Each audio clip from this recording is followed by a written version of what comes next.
Okay, excellent. Welcome, everybody, to today's Zoning Board of Appeals meeting for the town of Chatham, Massachusetts. The date is August 13th, 2020. I need to advise everybody of the following. This meeting is being recorded and will be available shortly hereafter for scheduled and on-demand viewing on any smartphone or tablet device. If anyone else is recording the meeting, please let us know. Pursuant to Governor Baker's March 12, 2020 order suspending certain provisions of the open meeting law, that's general laws, chapter 30A, paragraph 18, and the governor's March 23, 2020 order imposing strict limitations on the number of people that may gather in one place. This meeting of the Chatham Zoning Board is being conducted via remote participation. No in-person attendance of members of the public will be permitted, but every effort will be made to ensure that the public can adequately access the proceedings as provided for in the order. A reminder that persons who would like to listen to this meeting while in progress may do so by calling the phone number 508-945-4410, conference ID number 258-028-821#.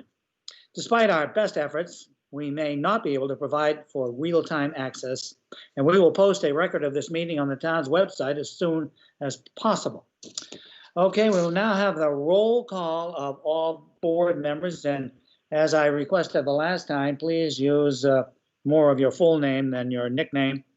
So I'll start with myself. I'm David S. Nixon. David Veach. David H. Veach, present. Paul. Paul C. Sample, present. Buck. James M. Upson, present. Dennis.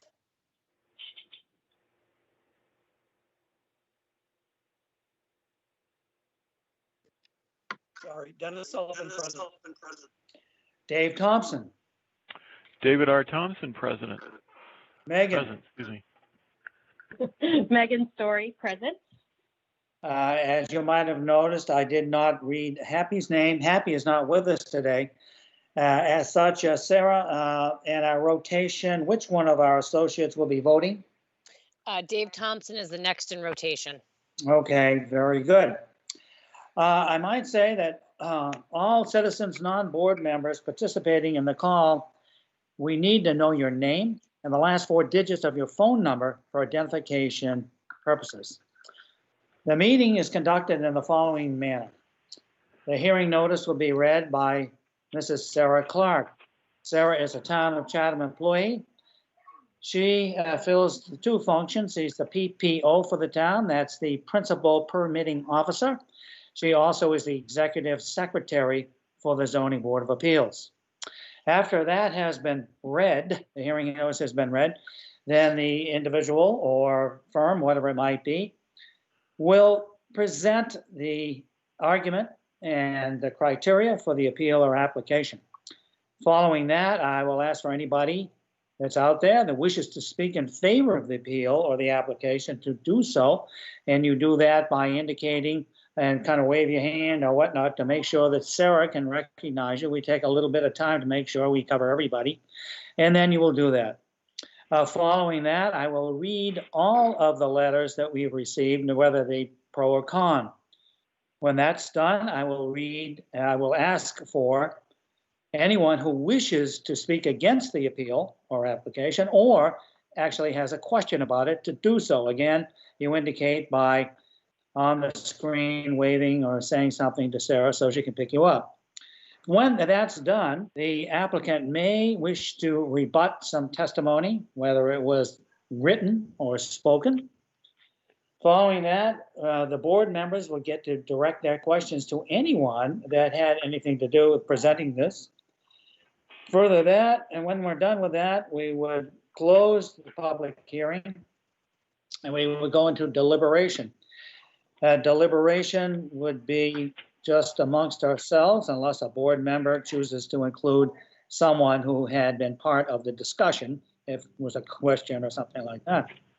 When we're finished with the deliberation, we would take the vote on the appeal or application unless for some reason it is sent forward either with continuance or possibly a withdrawal.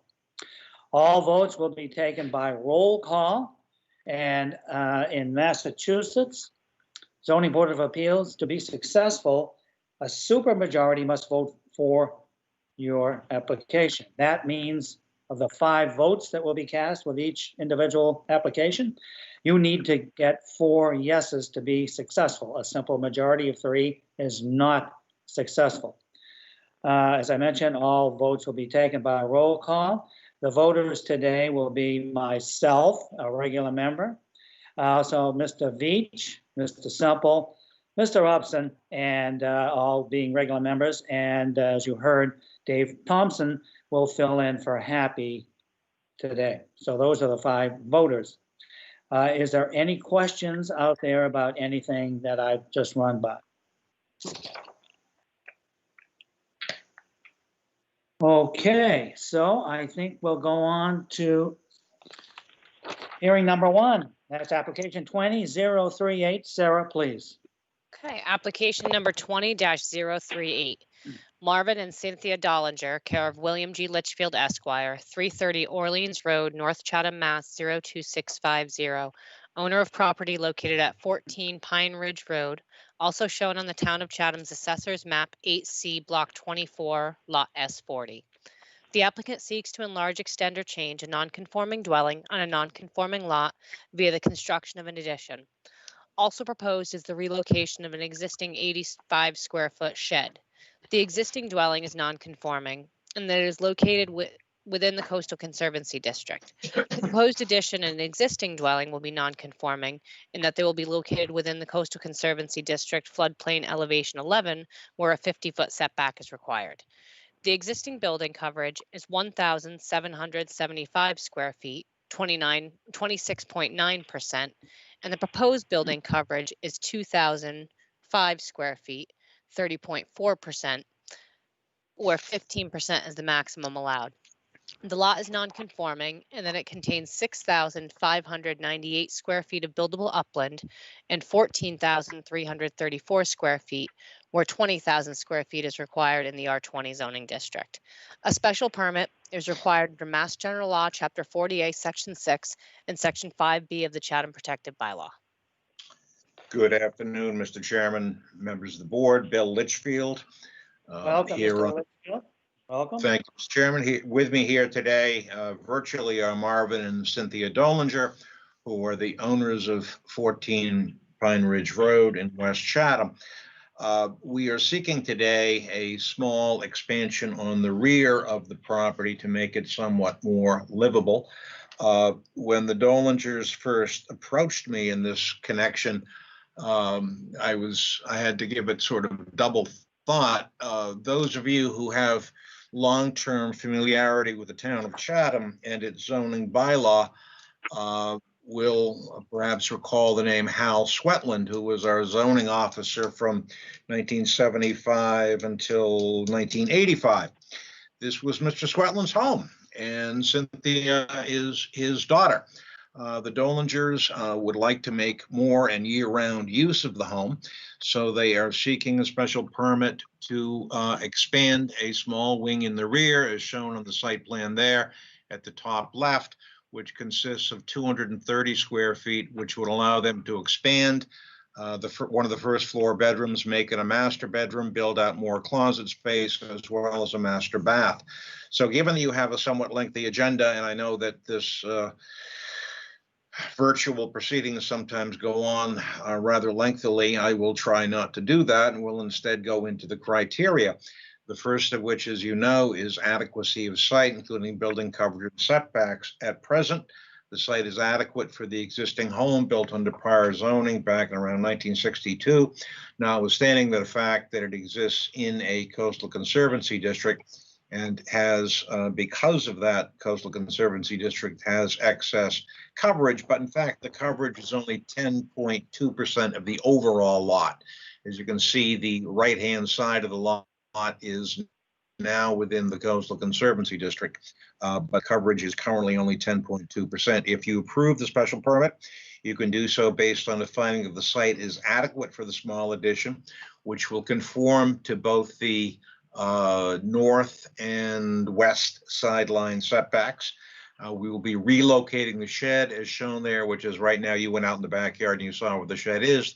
The shed will be moved further away, but at 85 square feet, it will also, as relocated, comply with the current setback requirements for structures less than 100 square feet. As to compatibility of size, I sent to Sarah late in the game a comparison chart, and I don't know that she can bring that up. But by neighborhood standards, we have a relatively large lot with some 14,000 square feet. None of the lots in the neighborhood have 20,000 square feet of buildable upland. The house at present is comparable to others in the neighborhood. The gross floor area and living area are consistent. At present, we have living area of 12, or a living area of 1,700 square feet.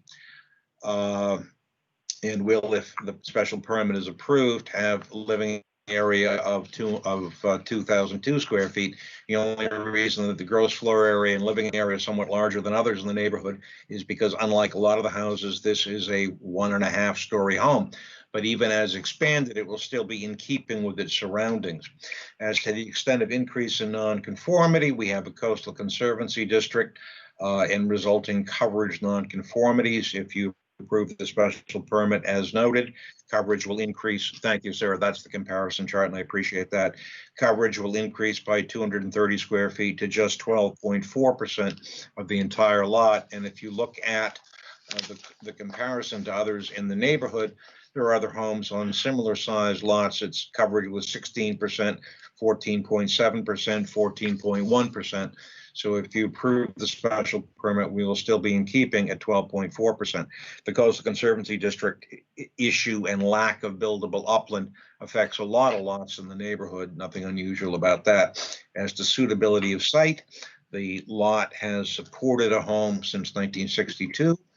Much of the neighborhood, again, has since 2014 been within the floodplain. But I think that you can find the site to be suitable for the small addition. Chair will later read a letter from the Conservation Commission indicating that it has heard the proposal and it will review it again on September the 9th. As to scale, sighting, mass, views, and vistas, effect on streetscape, what is there now is a traditional sort of a Cape Ranch, which has been a part of the neighborhood streetscape for decades. If you approve the special permit, there will be essentially no change. The addition is proposed for the rear of the lot, behind the house itself and behind vegetation. You will have no impact on scale or mass, which will remain appropriate. Compatibility will be unchanged. It is surely a residential use.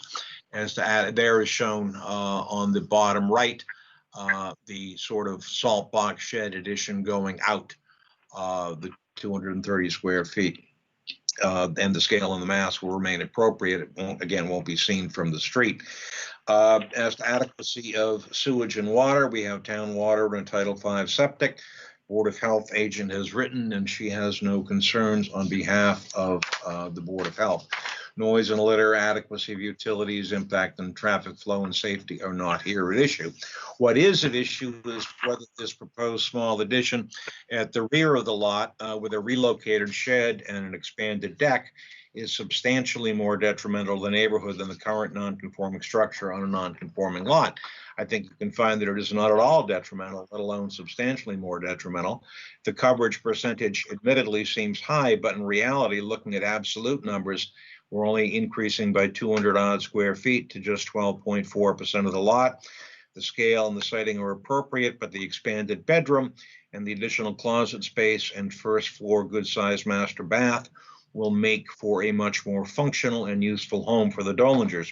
So in light of the criteria and the plans, can find that the proposed addition with the deck, particularly in this location, as shown there on the site plan at the rear of the lot, are not substantially more detrimental to the neighborhood. And the Dollingers and I would certainly be happy to try to answer any questions that you might have. Thank you, Mr. Litchfield. Is there anyone in the audience who would like to speak in favor of this application? Please indicate to Sarah.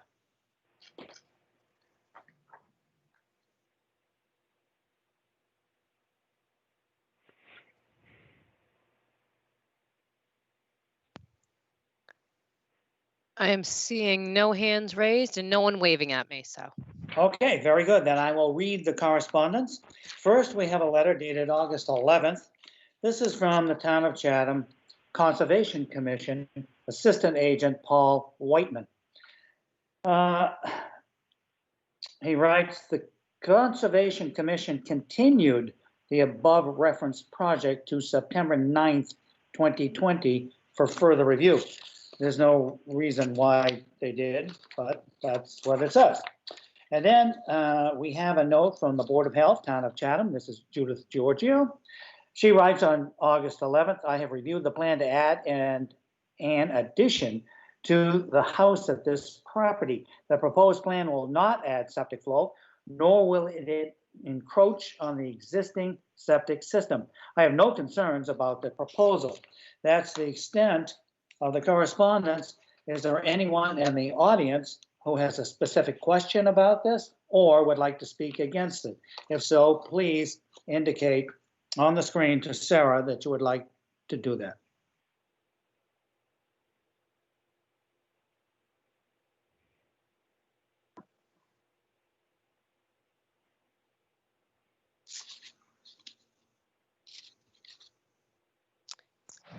I don't see anyone that would like to speak in objection or has Okay. a question. Very good. Okay, then we will go to questions from the board. We will start with Dave Beach. David Beach has no questions. Paul? Paul Semple has no questions. Bob? I have a couple of questions Sure. for Mr. Litchfield. Bill, Yes, sir. did the applicants, do you know if they took the prints around to neighbors and asked for letters of support? I noticed that there aren't any letters. The Dolingers are here with us and they may be able to respond more specifically. I am aware that at least one abutter contacted Sarah's office and asked for information, was provided it. And of course, as you know, they all received notices. So I don't know, Marvin or Cynthia, whether you talked, if I could, Mr. Chairman, if I could ask directly whether they could respond to the question. Yes, you may. We have talked to several neighbors who said they got letters, but we don't. From Bernadette. From Bernadette, from the engineering firm, and they said that they didn't have any complaint, but I didn't know if they sent anything in or not. No. Apparently, they didn't send anything in, but no one indicated to us that they were unhappy about the plan. We spoke to at least 4 of the neighbors. I think that might be all the abutters. Mr. Chair, Yes. I had a follow-up question to that. Sure. Go ahead. And it alludes to the comment you made from the Assistant Agent Paul Whiteman. The Conservation Commission did not give any reason for the continuance, but I presume Mr. Litchfield was at that hearing and wondering if he could shed some light on why they thought it was necessary to continue. Could I respond, Mr. Chairman? Please do. Bill Litchfield again. My understanding, I was actually not at that hearing. Stephanie Sequin of Ryder and Wilcox made the presentation. My understanding of the conservations, and I can't speak specifically to this matter, but my understanding of the current situation with the Conservation Commission is that they are totally overwhelmed with hearings and have been moving things out for weeks, if not months, before they give them full consideration. When one files a notice of intent, the first hearing is now for them to schedule a date.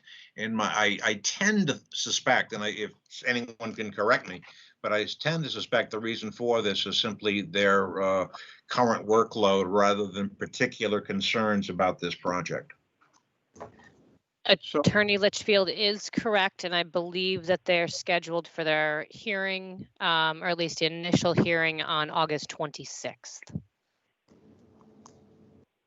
So the concern is that under our protective bylaw, we're supposed to wait for the recommendation from the Conservation Commission, and we're having to ignore their input because of their delay. That's a little, it's unusual, I'll just say that. But I did have one question more for Attorney Litchfield, and that has to do with the chart for in the protective bylaws on page 92 for buildable uplands on lots 20,000 and less. The column on the right says maximum building coverage 15%, but not more than 2,800. I was wondering if Bill could explain how is that different than just saying maximum building coverage 2,800 square feet? If I could, Mr. Chairman, a couple of comments and no issue with the way the Conservation Commission is currently doing things. But of course, Mr. Upson, they lost a first-rate chairman some time ago, so things may have slowed down since then. Having said that, it's the lesser of 15% or 2,800 square feet. In other words, we are not entitled to 2,800 square feet. We are entitled to only 15% of the lot. That chart is imperfect. It's not unlike footnote number 7, which says that for lots in existence prior to 1987 in the R40 zone, they can have a lesser setback. What that really means is undeveloped lots rather than all lots. So the sliding scale chart means that we are entitled to not more than 15%. And of course, as you know, we, like so many other properties, are currently non-conforming and thus have the opportunity to request from you a special permit. Thank you. Any other questions, Buck? No, that's good. Okay. Dennis, do you have any questions? Dennis Sullivan. No, my only question was going to be why the straight continuance from conservation, but that's been answered. Okay. Dave Thompson. Dave Thompson has no questions for Mr. Litchfield. Okay. Megan. Megan Story also has no questions. Okay, that leaves at my last question. And this goes back to your point, Buck, about what you were bringing up. In your experience as chair of conservation and your years on there, did you notice anything on that lot that would bother you as a member of conservation? To answer that, because I did think about that, and I looked at it, and the interesting thing is, and it won't mean much to the people in the audience, there's no coastal bank, which has to do with the slope of the land and a break in the rise. So if there's no coastal bank, there's no 50 feet. That means it's a pretty easy thing to approve. That's why I asked the question. There's plenty of land northward of the house for mitigation planting. I think somebody should be raising a question. What's going on with them? We're supposed to be waiting for their recommendation, and I don't dispute Attorney Litchfield's comment, well, they're just too busy to do their job. That's kind of, I hope the ZBA doesn't ever take that position. Me too. That would be very bad.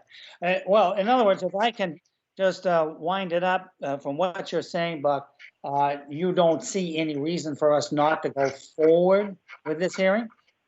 None at all. Okay, very good. Okay, so much for our questions. Paul, I think we kind of. Yeah, this is Paul Semple. I'll move to close the hearing and move into deliberations. Okay. David Beach seconds. Okay, then I'll take a vote of the voters. Dave Veach? Veach votes yes. Paul? Semple votes yes. Buck? Buck votes yes. Dave Thompson? Mr. Thompson, yes. Okay, and myself, Dave Nixon, votes yes. So we'll go into deliberations. Let's start with Dennis.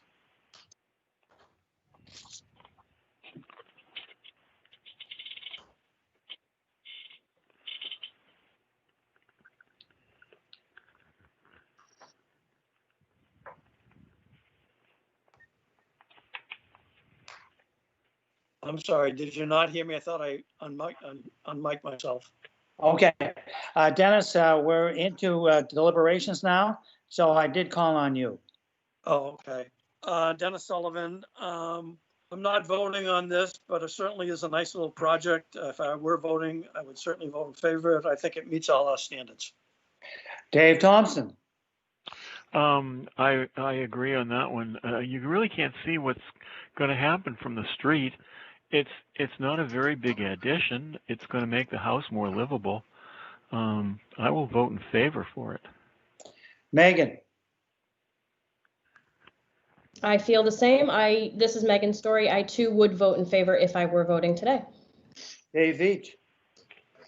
I agree with all the previous. It's certainly not substantially more detrimental. It's a modest proposal, and I will support it enthusiastically. Paul. This is Paul Semple. I agree with those comments. Buck. Well, I still have an issue with something that I consider coverage creep, where the 15% is maximum, and then they have the right to apply for more. They currently are at approximately 26% based on buildable, but it appears everybody's in favor of it. So I don't think I'm gonna mix anything up if I didn't go along with the majority. Yeah, Buck, I have the same concerns you do, but this is really, we're talking about just over 200 square feet, which to me doesn't warrant a real worry on my part. Okay.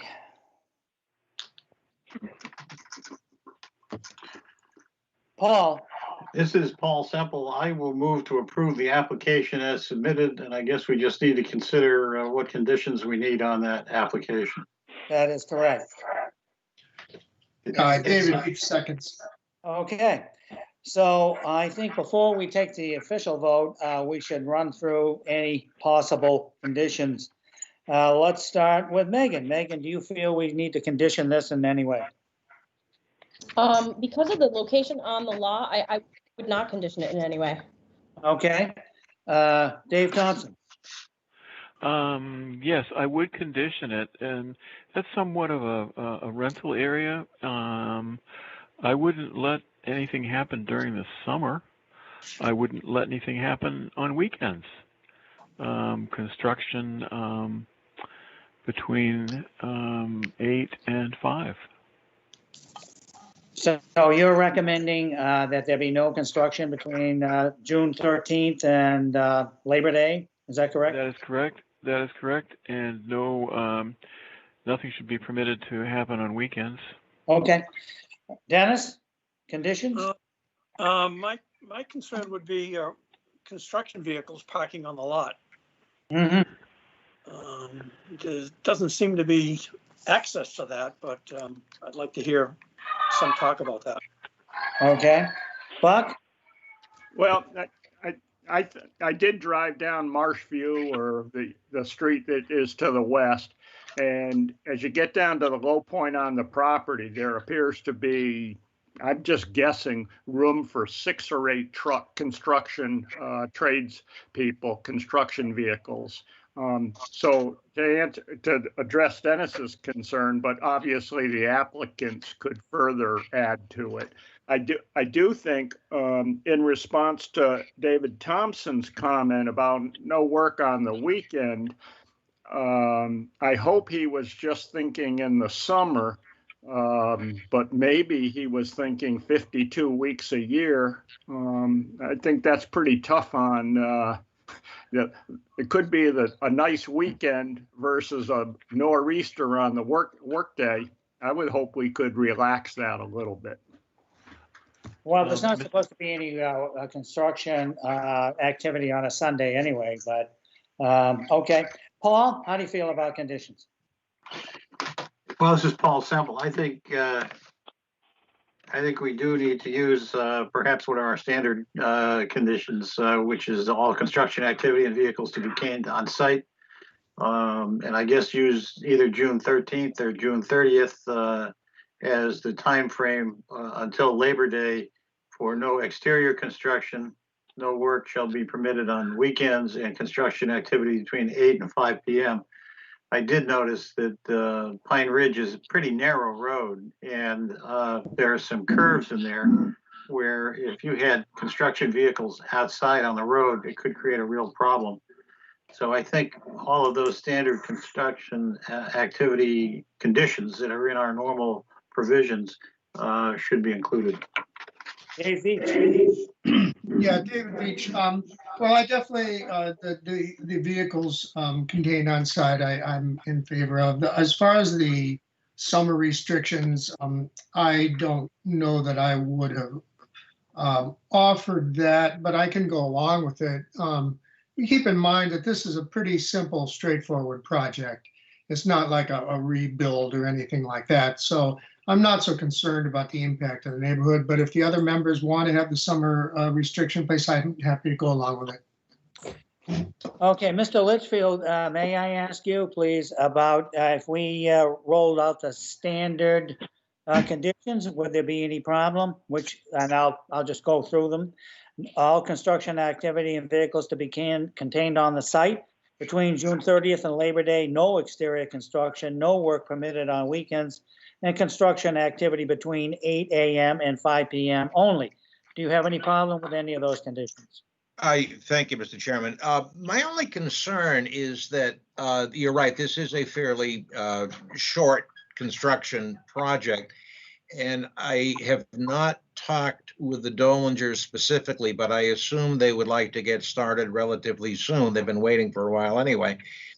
This special permit would be effective a month from now, essentially, which would obviously be after Labor Day.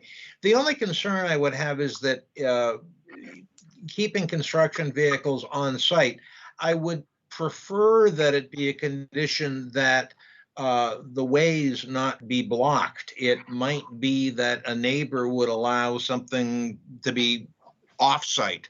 I understand exactly the concern. The roads are narrow. Pine Ridge is actually the layout is wider than the actual paving. So if I could, Mr. Chairman, ask, this is one of the difficulties, obviously, of this format. Do the Dolingers anticipate starting relatively soon? As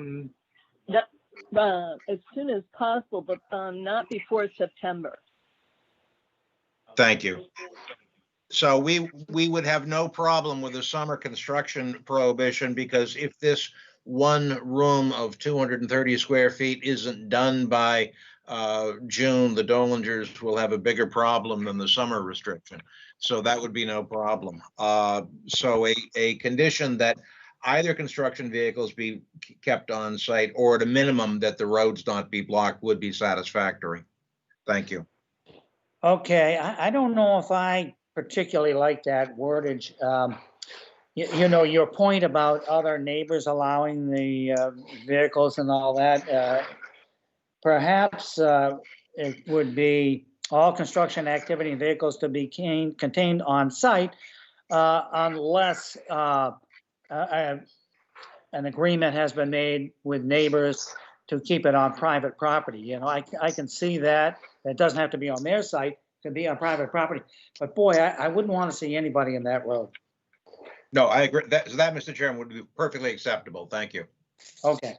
Let's go back to Dave Thompson, because you were concerned about the time frame, I think, and also weekends.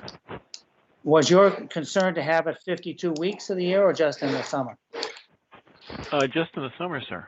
Okay, very good. So that if we roll with these conditions as we usually use it, with that stipulation about that they could keep vehicles on private property in an agreement with neighbors, is everybody okay with that? This is Bob. Yes. Yes. Okay. If you got a problem, speak up. If not, we'll just assume it's okay. All right, so we're ready to vote. Sarah, are you okay with the wordage on number 1? Yes, I have it drafted as all construction activity and vehicles to be contained on site or on private property by an agreement of an abutter. Okay, very good. Okay, I think we're ready to vote. And I know Paul has made a motion. Dave Veach has seconded. Are we ready to vote? With Yes. these conditions? Okay. All right, then I'll take a roll call. Dave Veach, Beach votes yes. Paul, Sample votes yes. Buck, Buck votes yes reluctantly. okay. Dave Thompson, Dave Thompson votes yes. and I vote yes.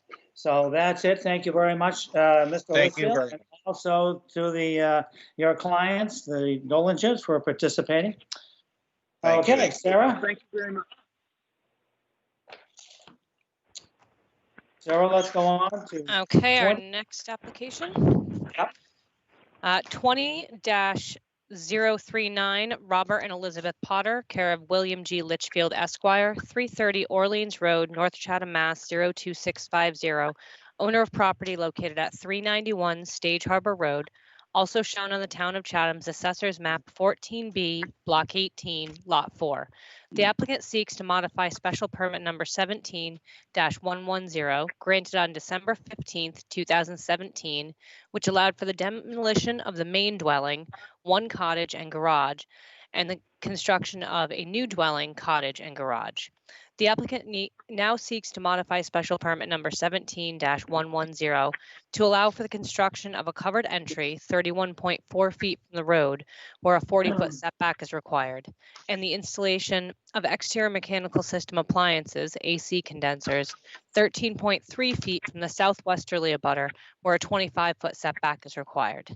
The building coverage approved under special permit number 17-110 was 2,950 square feet, and the proposed building coverage is 2,932 square feet, where 2,952 square feet is the maximum allowed.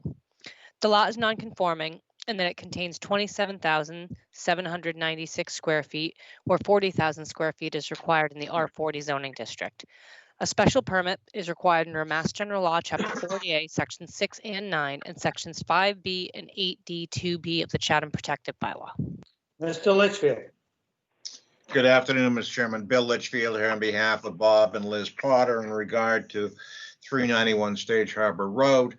I could perhaps simplify my presentation by saying at the outset, we forgot. We are seeking permission for two things which ought to have been included and were intended to have been included in the original presentation. The special permit that was granted, one is a covered porch over the front door on the Stage Harbor Road side of the property. And the second is exterior mechanical appliance systems, also known as air conditioning units. This application was made during the time that we were sort of in transition as to exterior mechanical appliance systems, and people didn't always ask for them. They should have. So we are now seeking, as Sarah read, an amendment to the special permit to allow the additional coverage for the porch roof, which we will still be compliant as to coverage, and for the exterior mechanical appliance systems. So I'll go into, well, I should back up, I guess, and say, as you know, we received a special permit from you in 2017 for the reconstruction of the garage, the renovation of the two rear cottages, and the rehabilitation, reconstruction of the main house, which was, as Mr. Thompson may remember, it was one of his school teachers. This was Peter Hartley's house way back when. So we'll go into the criteria as the adequacy of site. We have an average size lot for the neighborhood. Developer for zoning. The site is adequate for the existing and reconstructed dwellings, despite the sideline street nonconformities. In fact, The reconstructed house was built intentionally close to the street, so it would be more in keeping with its surroundings. Coverage is below the minimum.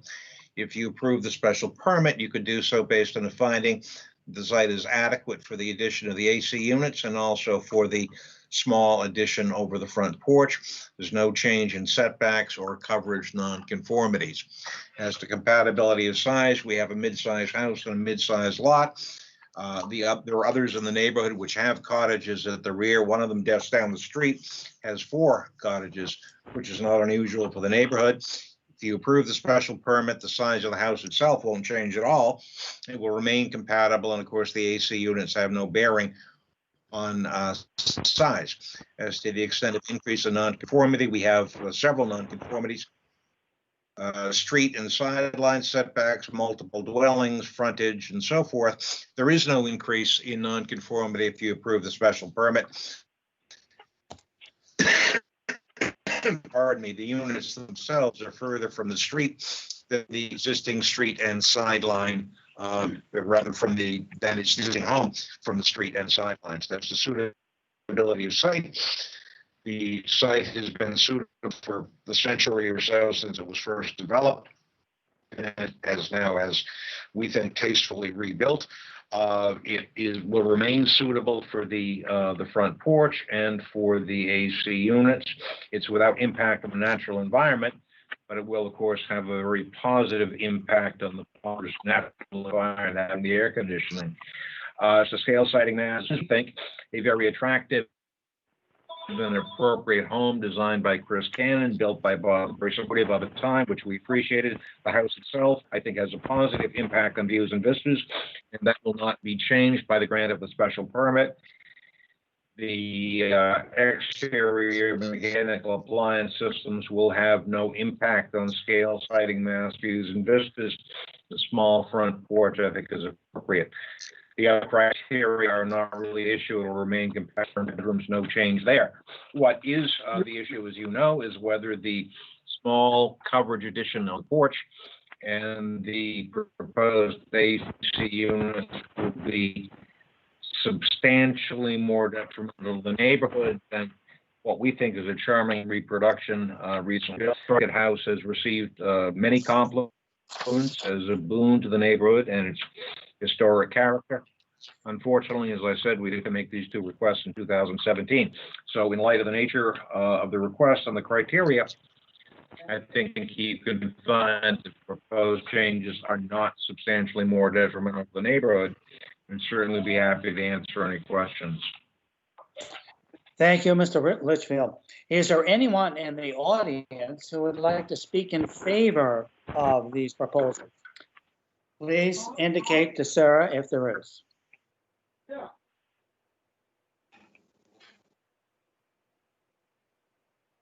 All right, something must be up with that phone. What's up? I can hear you fine.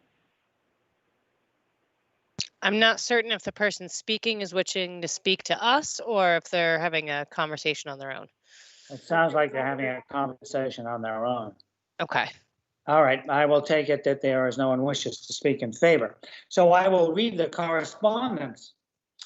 First, we have a note from the Town of Chatham Board of Health. It's from Judith Giorgio. It's dated August 11th. I have no concerns with modification to the special permit to allow the construction of the covered entry as proposed. The property is now connected to the Town of Chatham municipal sewer. And then we have a letter. This is from Sam Wiseman. His address is 66 Fountain Street, West Newton, Massachusetts. He writes, we own the property 397 Stage Harbor Road and are the immediate abutters to the Potter property at 391. The Potters have shared with us their plans for their exterior mechanical appliance systems, that is the AC units, and we are writing in support of their application to the board for a special permit. In our view, this is an appropriate aspect of their project and presumably would have been approved at the outset had it been presented at that time. As the abutters to the south, we have no objection and don't believe it being detrimental in any way to the neighborhood. We hope the Board of Appeals will look favorably on the request. Thank you for your consideration. That is the end of the correspondence. Is there anyone in the audience who wishes to ask a question or speak against these proposals? If so, please indicate now to Sarah.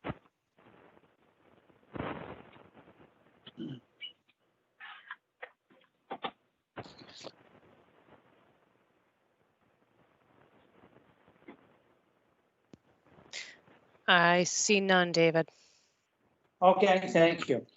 Okay, board members, I don't think I'm going to call on you individually. Does anybody out there have a question? If so, just kind of speak up. Mr. Chair, this is Yes, Buck. Yes, Buck. So I want to make sure, I think there's already a porch built. So are they asking for another one, or are they just asking for approval after the fact? They're asking for approval after the fact. Thank you. Any questions from anybody else? Okay, well, I think that's the end of that. This is Paul Semple. I'll move to close the hearing and move into deliberations. David Okay. Beach seconds. Okay, we'll have to take a vote. Dave Veach, Beach votes yes. Paul, Semple votes yes. Buck, Buck votes yes. Dave Thompson, Thompson, yes. and I vote yes. Okay, deliberation. Let's start with Dave Veach.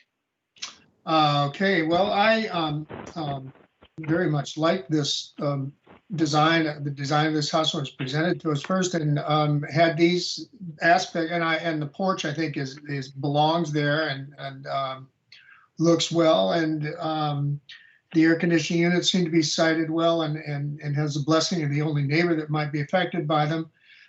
So I think that had they been presented initially to us, I would have found them all to be not substantially more detrimental, and it meets all of our criteria. Paul. Paul Semple, I agree with Dave Veach's comments. Buck.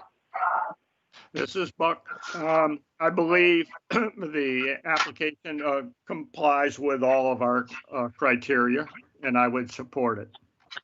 Dennis.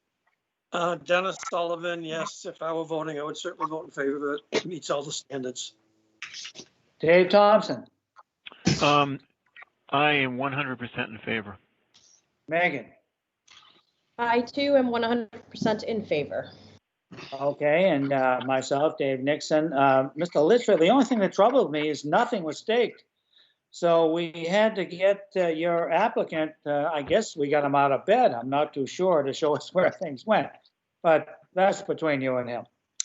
Okay. If I could very briefly, Mr. Chairman, I discovered that yesterday afternoon and it was staked this morning. I apologize. Okay, thank you. I was going to say, I did go by today and it was staked.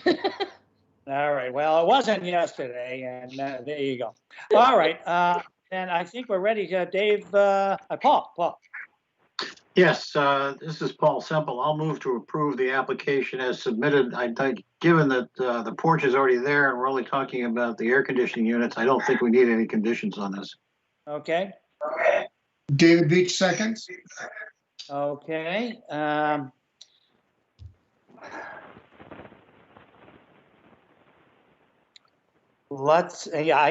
can't see the conditions are necessary. Does anybody believe that any conditions should be on this?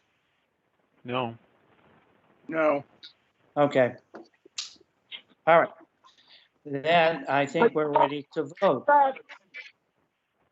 So we'll start with Dave Veach. Beach votes yes. Paul. Semple votes yes. Buck. Buck votes yes. Dave Thompson. Thompson votes yes. And Dave Nixon votes yes. That's a unanimous vote, no conditions. Thank you, Mr. Litchfield. Thank you, Mr. Chairman, members of the board. Okay, I'll put you how many more you need. Sarah, somebody keeps interrupting us. Can you figure out who that is? It's difficult to tell because it could be a telephone call person. And I'm scrolling as best I can to see, because it sort of highlights on the screen when someone is speaking. Their name goes bold, so I can try to keep an eye on them. But we will do our reminder that if you're not actively speaking, to please remember to mute your microphone to avoid background noise, and that way the presenter and the board members are able to hear everything. Okay, let's go forward with 20-040. Application 20-040. James and Linda Dillo, care of Mark Zebrat, 63 Kroll Road, Chatham, Mass. 02633, owner of property located at 306 Old Queen Anne Road, also shown on the Town of Chatham's Assessor's Map 11G, Block 69, Lot H11. The applicant seeks to enlarge, extend, or change a non-conforming dwelling on a non-conforming lot via the construction of an addition and deck. The existing dwelling is non-conforming in that it is located 29.2 feet from Old Queen Anne Road and 25.7 feet from Andover Drive. The proposed addition will be non-conforming in that it will be located 28.3 feet from Andover Drive, where a 40-foot setback is required. The existing building coverage is 983 square feet, 8.8%, and the proposed building coverage is 1,175 square feet, 10.6%, where 15% is the maximum allowed. The lot is non-conforming in that it contains 11,146 square feet, where 60,000 square feet is required in the R60 zoning district. A special permit is required under Mass General Law, Chapter 40A, Section 6, and Section 5B of the Chatham Protective Bylaw. Mr. Zebrat, are you there?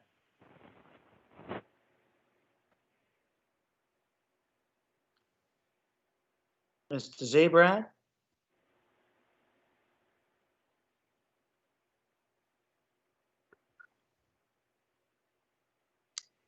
I thought we had him a little earlier, Sarah.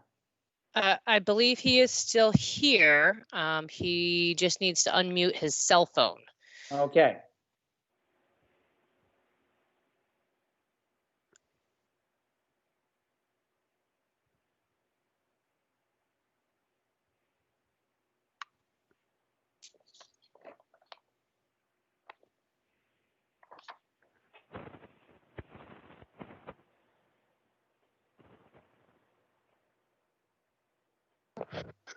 Mr. Zebrat, your application is up.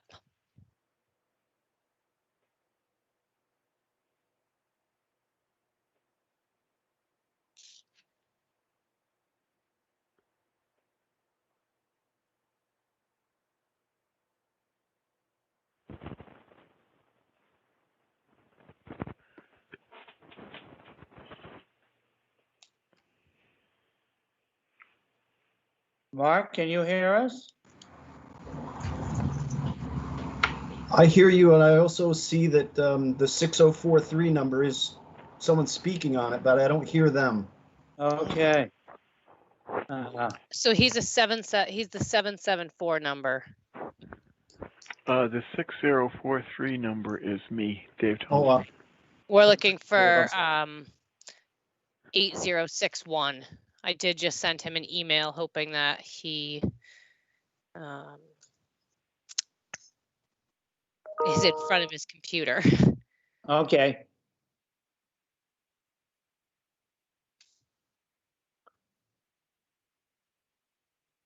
We'll give him another 60 seconds or so. Okay.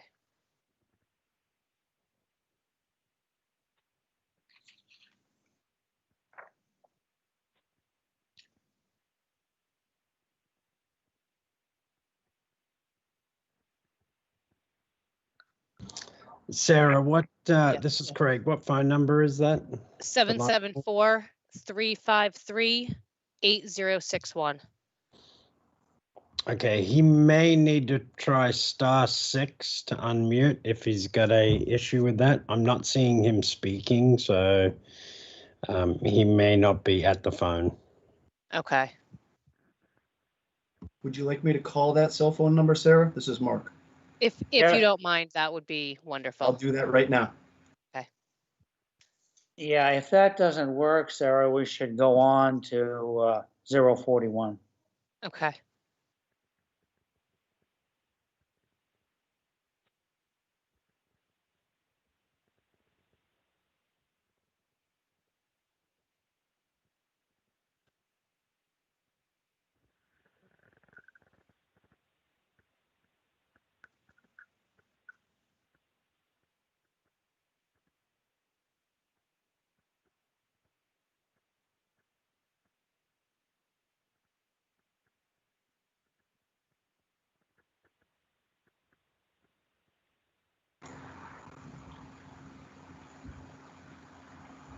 This is Mark. I just, Okay, he we will will. try to call in. He's going to try to call in. Okay, perfect. Thank you. Okay, Application Alright. number 20-041, Diane Yeah. Browning Ryder, owner of property located at 368 Kroll Road, also shown on the Town of Chatham's Assessor's Map 13H, Block 31, Lot SS6. The applicant seeks to enlarge, extend, or change a non-conforming dwelling on a non-conforming lot via the construction of a deck.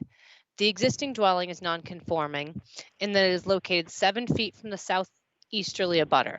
The proposed deck will be non-conforming in that it will be located 16 feet from the southeasterly abutter where a 25-foot setback is required. The building coverage will remain 1,050 square feet, 4.4%, where 15% is the maximum allowed. The lot is non-conforming in that it contains 24,000 square feet where 40,000 square feet is required in the R40 zoning district. A special permit is required under Mass General Law, Chapter 48, Section 6, and Section 5B of the Chatham Protective Bylaw. Mrs. Ryder, the floor is yours. This is Mr. Ryder speaking in her behalf. Very good. Okay. Okay, you hear me all right, I suppose? Yes, we can. Thank you. So what's your first name, sir? Robert Ryder. Thank you very much. Go ahead. Well, if Sarah will show the plan, I can talk about it a little better. It's a very simple request in that we are, there you go. What we're talking about doing, let me get situated here. There is a deck existing already, right? Do you see my pointer? Can you see my pointer? Yes. Okay, Yes. that one exists. We plan to, she would like to put another one right there where my pointer is. That is on near the lot line, but going away from it. 6 feet by 20 feet. Simple as that.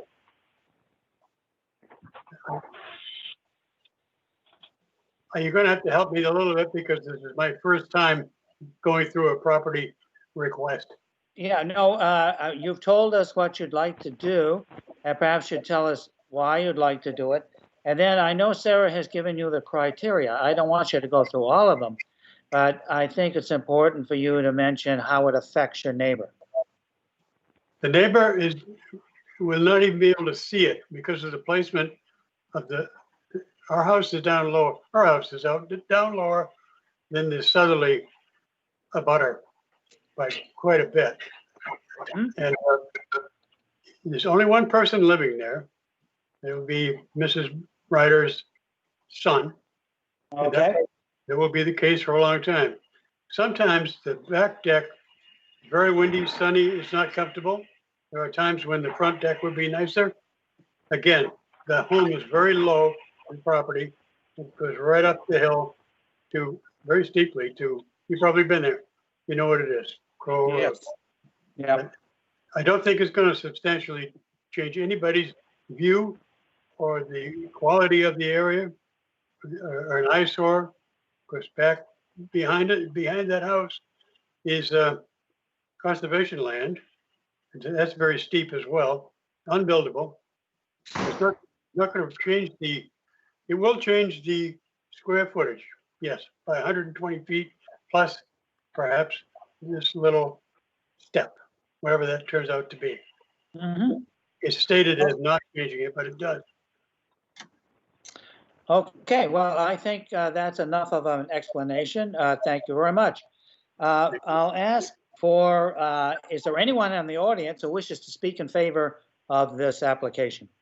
If so, please indicate to Sarah now.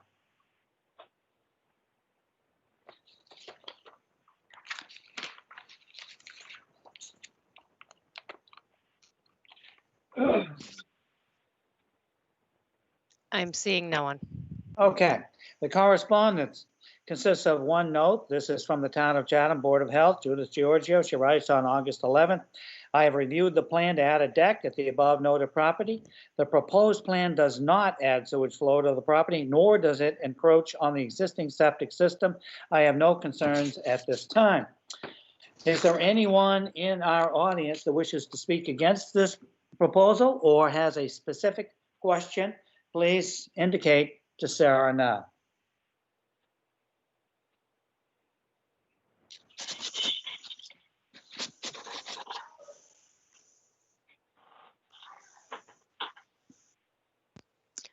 There are none. Thank you. Okay, we'll have questions from the board. Do we have anyone on the board that wishes to ask a question? If so, please speak up.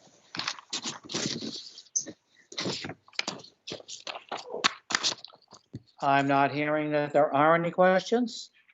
So, Paul, This is Paul Semple. I'll move to close the hearing and move into deliberations.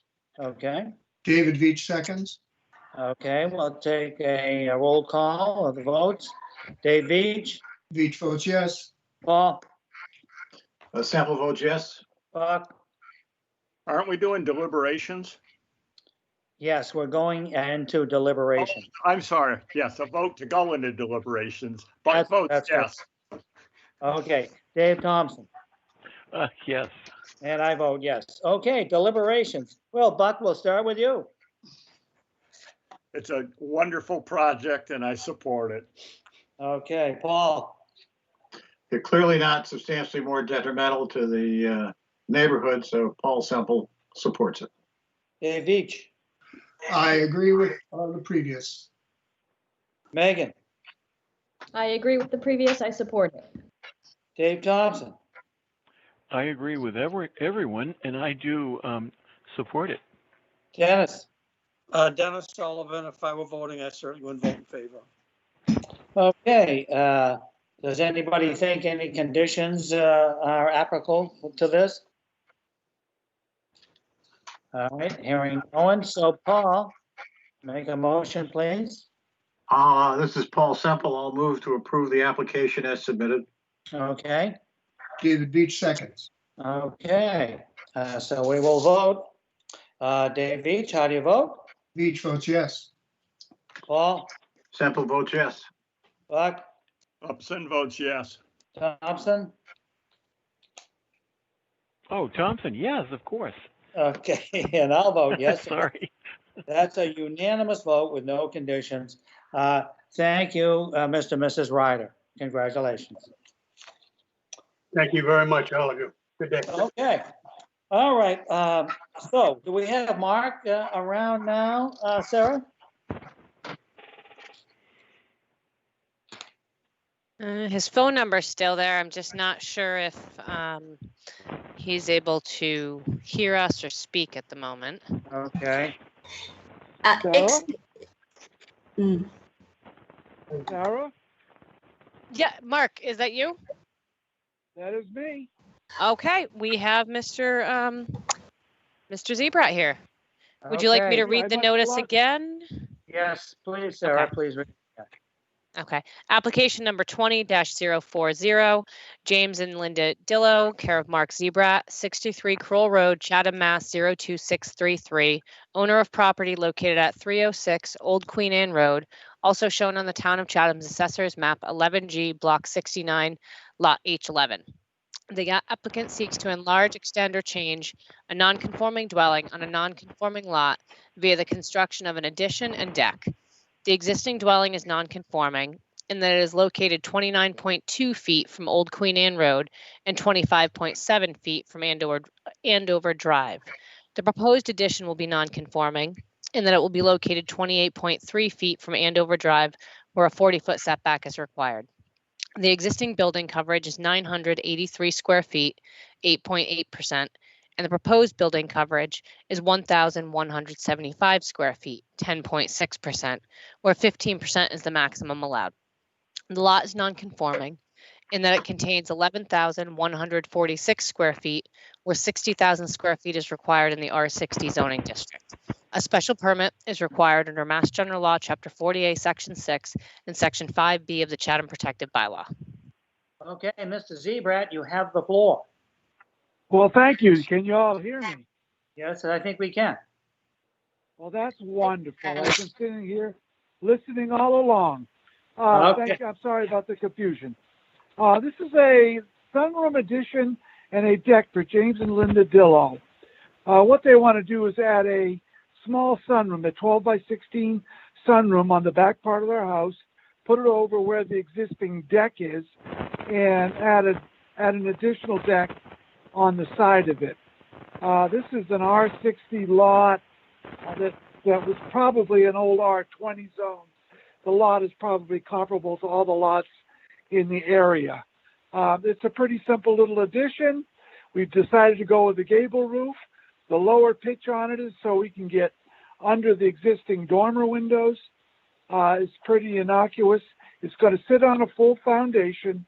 We decided to go with a full foundation versus sonotubes and columns to make it a little more solid and give a little extra basement storage area.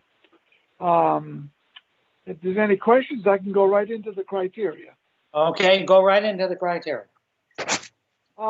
Site size. This site is adequate. It meets the lot coverage. The existing coverage is 983 square feet, 8.8%. The proposal is 1,175, 10.6%, where 15% is allowed. We're going to need relief from the 40-foot setback from the end over lane. That's because it's a corner lot. We're providing 28.3 feet. The existing structure from the chimney at its closest point is 25.7 feet. Compatibility of the size and structure is comparable with surrounding buildings. It's a typical Cape design. It's not outlandish for the houses in the neighborhood. The extent of increase in nonconformity. Existing structure is 25.7 feet, proposed 28.3 with 40 required. It's actually less nonconforming than the setback to the chimney. Suitability of the site is a residential use in a residential neighborhood. Impact on site grading and site features is negligible. There are no wetlands near it. Impact of scale. The scale is comparable to the surrounding residential structures. This is a typical Cape Cod design. The compatibility of the proposed use is it's a residential house in a residential zone. The proposed use is for a sunroom. Septic is not an issue. It's an approved Title V system with no additional flow. There'll be no impact on traffic and safety. Noise and litter will not be any more.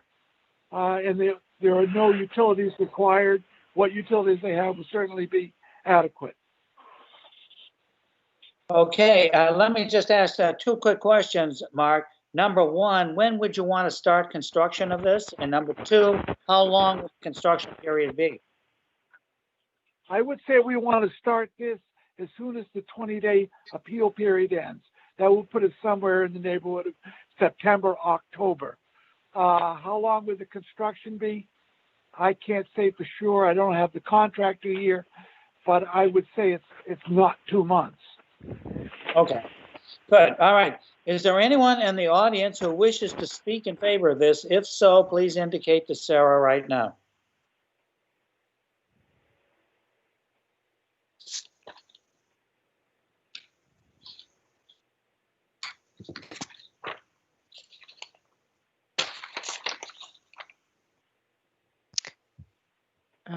I see none. Very good. I'll read the correspondence, which consists of a note from the Town of Chatham Board of Health. Judith Giorgio writes on August 11th, I have reviewed the plan to add a sunroom and deck. The proposed plan does not add sewage flow to the property, nor does it encroach on the existing septic system. I have no concerns at this time. Is there anyone in the audience who wishes to speak either against this or has a specific question? If so, indicate to Sarah now.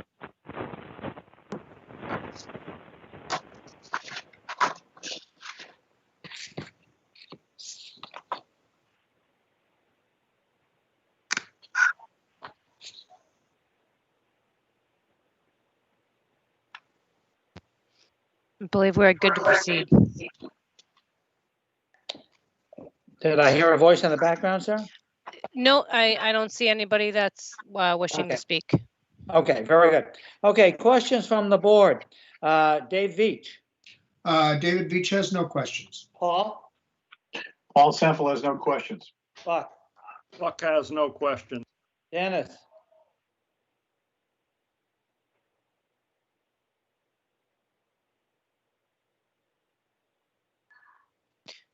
we may have just lost Dennis. Okay. Dave Thompson, Dave Thompson has no questions. Megan. Megan Story has no questions. All right, and I have none, and we'll just assume that Dennis has none. Okay. Paul, motion Paul please. Semple, I will move to close the hearing and move into deliberations. David Veach seconds. Okay, so we need a vote, roll call vote on that. Buck, how do you vote? Buck votes yes. Dave Thompson? Dave Thompson votes yes. I vote yes. Dave Veach? Veach votes yes. Paul? Semple votes yes. Okay, deliberations. We'll start with Dave Thompson. How do you feel about this project, Dave? How do I feel about this project? I think it looks really neat. It's going to be quite an addition for this home. All they need out there is a little wood stove. They're going to live in this room. This is great. Wonderful addition. Doesn't hurt the neighborhood. It adds to the neighborhood. I'll vote yes. Okay, Megan. I'm not voting, but I completely agree that it adds to the neighborhood. Definitely. Dave Veach. Yes, certainly not substantially more detrimental in the neighborhood. I think it'll be an improvement to the neighborhood. It meets all the rest of our criteria, and I will support it. Paul. This is Paul Semple. I agree with those comments, and I will support it. Buck. It's certainly not more substantially detrimental to the neighborhood, and I'll support it. Dennis.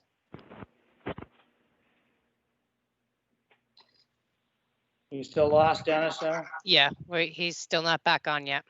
Okay. And I agree. I think this is a good project. It's a plus to the neighborhood, certainly not detrimental. Is anybody concerned about conditions on this project? Okay, Paul? This is Paul Semple. I'll move to approve the application as submitted. Okay. David Veach seconds. Okay, we'll take a roll call vote, and this is with no conditions. Dave Veach? Veach votes yes. Paul? Semple votes yes. Buck? Buck votes yes. Dave Thompson? Dave Thompson votes yes. And I vote yes, so that's a unanimous vote. Thank you very much, Mr. Zebrat. Thank you very much for your patience. Have a pleasant day. No problem. All right. Okay, Sarah, our last one of the day is 20-043. Application number 20-043, James and Ann McKinney, care of William G. Litchfield, Esquire, 330 Orleans Road, North Chatham, Mass. 02650. Owner of property located at 294 Bayview Road, also shown on the Town of Chatham's Assessor's Map 3B, Block 13, Lot B15. The applicant seeks to enlarge, extend, or change a non-conforming dwelling on a non-conforming lot via the demolition of the existing dwelling and construction of a new dwelling. Also proposed is the installation of exterior mechanical system appliances, AC condensers. The existing dwelling is non-conforming in that it is located 13.8 feet from the westerly abutter and is located within the setback to the Coastal Conservancy District.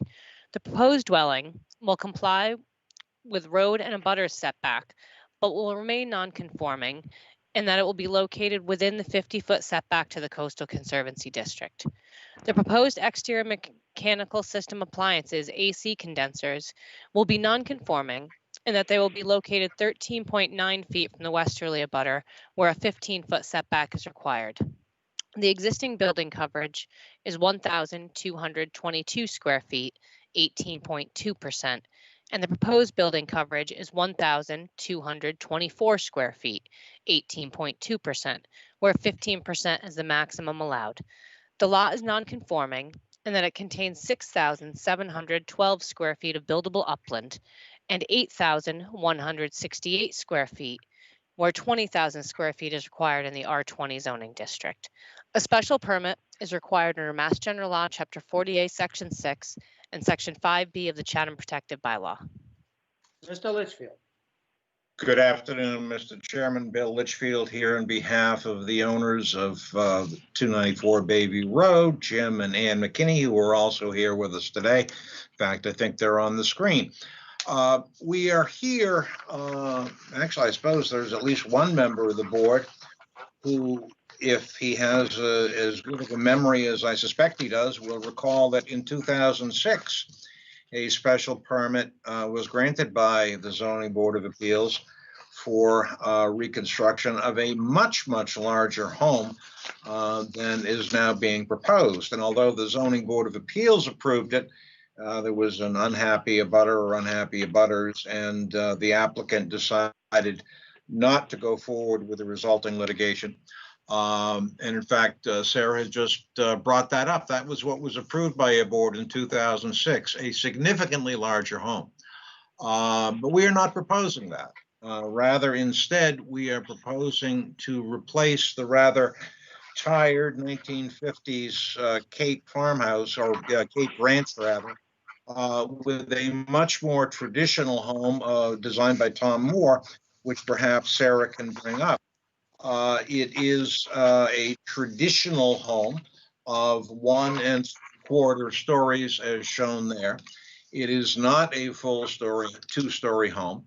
And in fact, the McKinneys are very cognizant of the fact that even though individual views are not a protected issue, they are very much aware that some of their neighbors in the rear on Aunt Carrie's Road are concerned about their views. That's why they built 2nd floor decks, which I'm sure you saw, you went out there. So the McKinneys have designed, with Tom Moore's assistance, a home which is below the maximum height. It's got a slight drop down on the east side, and the neighbor's view corridor, in fact, is to the east of the house. So they've minimized it where they can. And they are seeking today a special permit to replace the existing structure, which is, to understate the case, not an architectural gem. Replace the existing structure with that which is shown here. Thank you, Sarah. That is the existing 1950s Cape Ranch. As you know, this neighborhood is, like several others, a neighborhood in transition. It was built in the 1950s, by and large, with 1-story summer homes. The McKinneys have made this their permanent residence, and they want to enjoy it. They would like to enjoy a home which has slightly more living space, because they're going to go up with a 1 3/4 story, but they're not expanding the footprint. They are cognizant of coverage creep, as some termed it earlier, and they're not proposing that. To the degree that there is change in coverage, it's simply a function of measuring. It consists of 2 square feet. So I'll go into the criteria. Mr. Chairman, I don't know whether Sarah can assist with that scratchy noise in the background. It doesn't bother me, but it may bother you. Well, we can hear it, but your voice comes through loud and clear, so thank you. Thank you. You're gracious, Mr. Chairman. So I'll go into the criteria as to adequacy of site, including building coverage and setbacks. The site is plainly adequate for the house built circa 1950, 4 years before we even had zoning. But like virtually everything else in the neighborhood, it has sideline setback, buildable upland, and conservancy district nonconformities. If you approve the special permit for the reconstructed home, which is essentially in the same location, it's shifted about 1 foot to the east, 1.5 feet, only to prevent worsening of the sideline conformities, because the McKinneys, like most folks today, particularly in the current weather, would like to have exterior mechanical appliance systems, air conditioning condensers, on the west side. And parenthetically, the abutter immediately to the west is written in support of the proposal.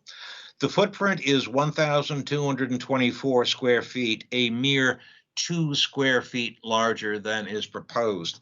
And had I had the opportunity, or than exists, and had I had the opportunity, I would have squeezed out those 2 square feet so that I could tell you there's no change, or even 1 more square foot so that I could tell you there's a decrease. In reality, though, it's the same size house. The footprint is unchanged. As the compatibility of size, if Sarah would help me out and bring up the comparison sheet. We have a lot which is average for the neighborhood. There are a couple of double lots of 15,000 square feet, but most of them are in the 7,000 to 9,000 square feet. This lot, like many, many others in the neighborhood, like a majority, I think, has square footage of 8,112 square feet. How the original developer came up with that in the late 1940s, I don't know, but 8712 is the almost uniform size of these lots. Our footprint right now is 1,222 square feet, significantly larger than some, but certainly in keeping with most of the others. We have one of the smallest houses in what is, as I said, an evolving neighborhood with 1,200 square feet of living space.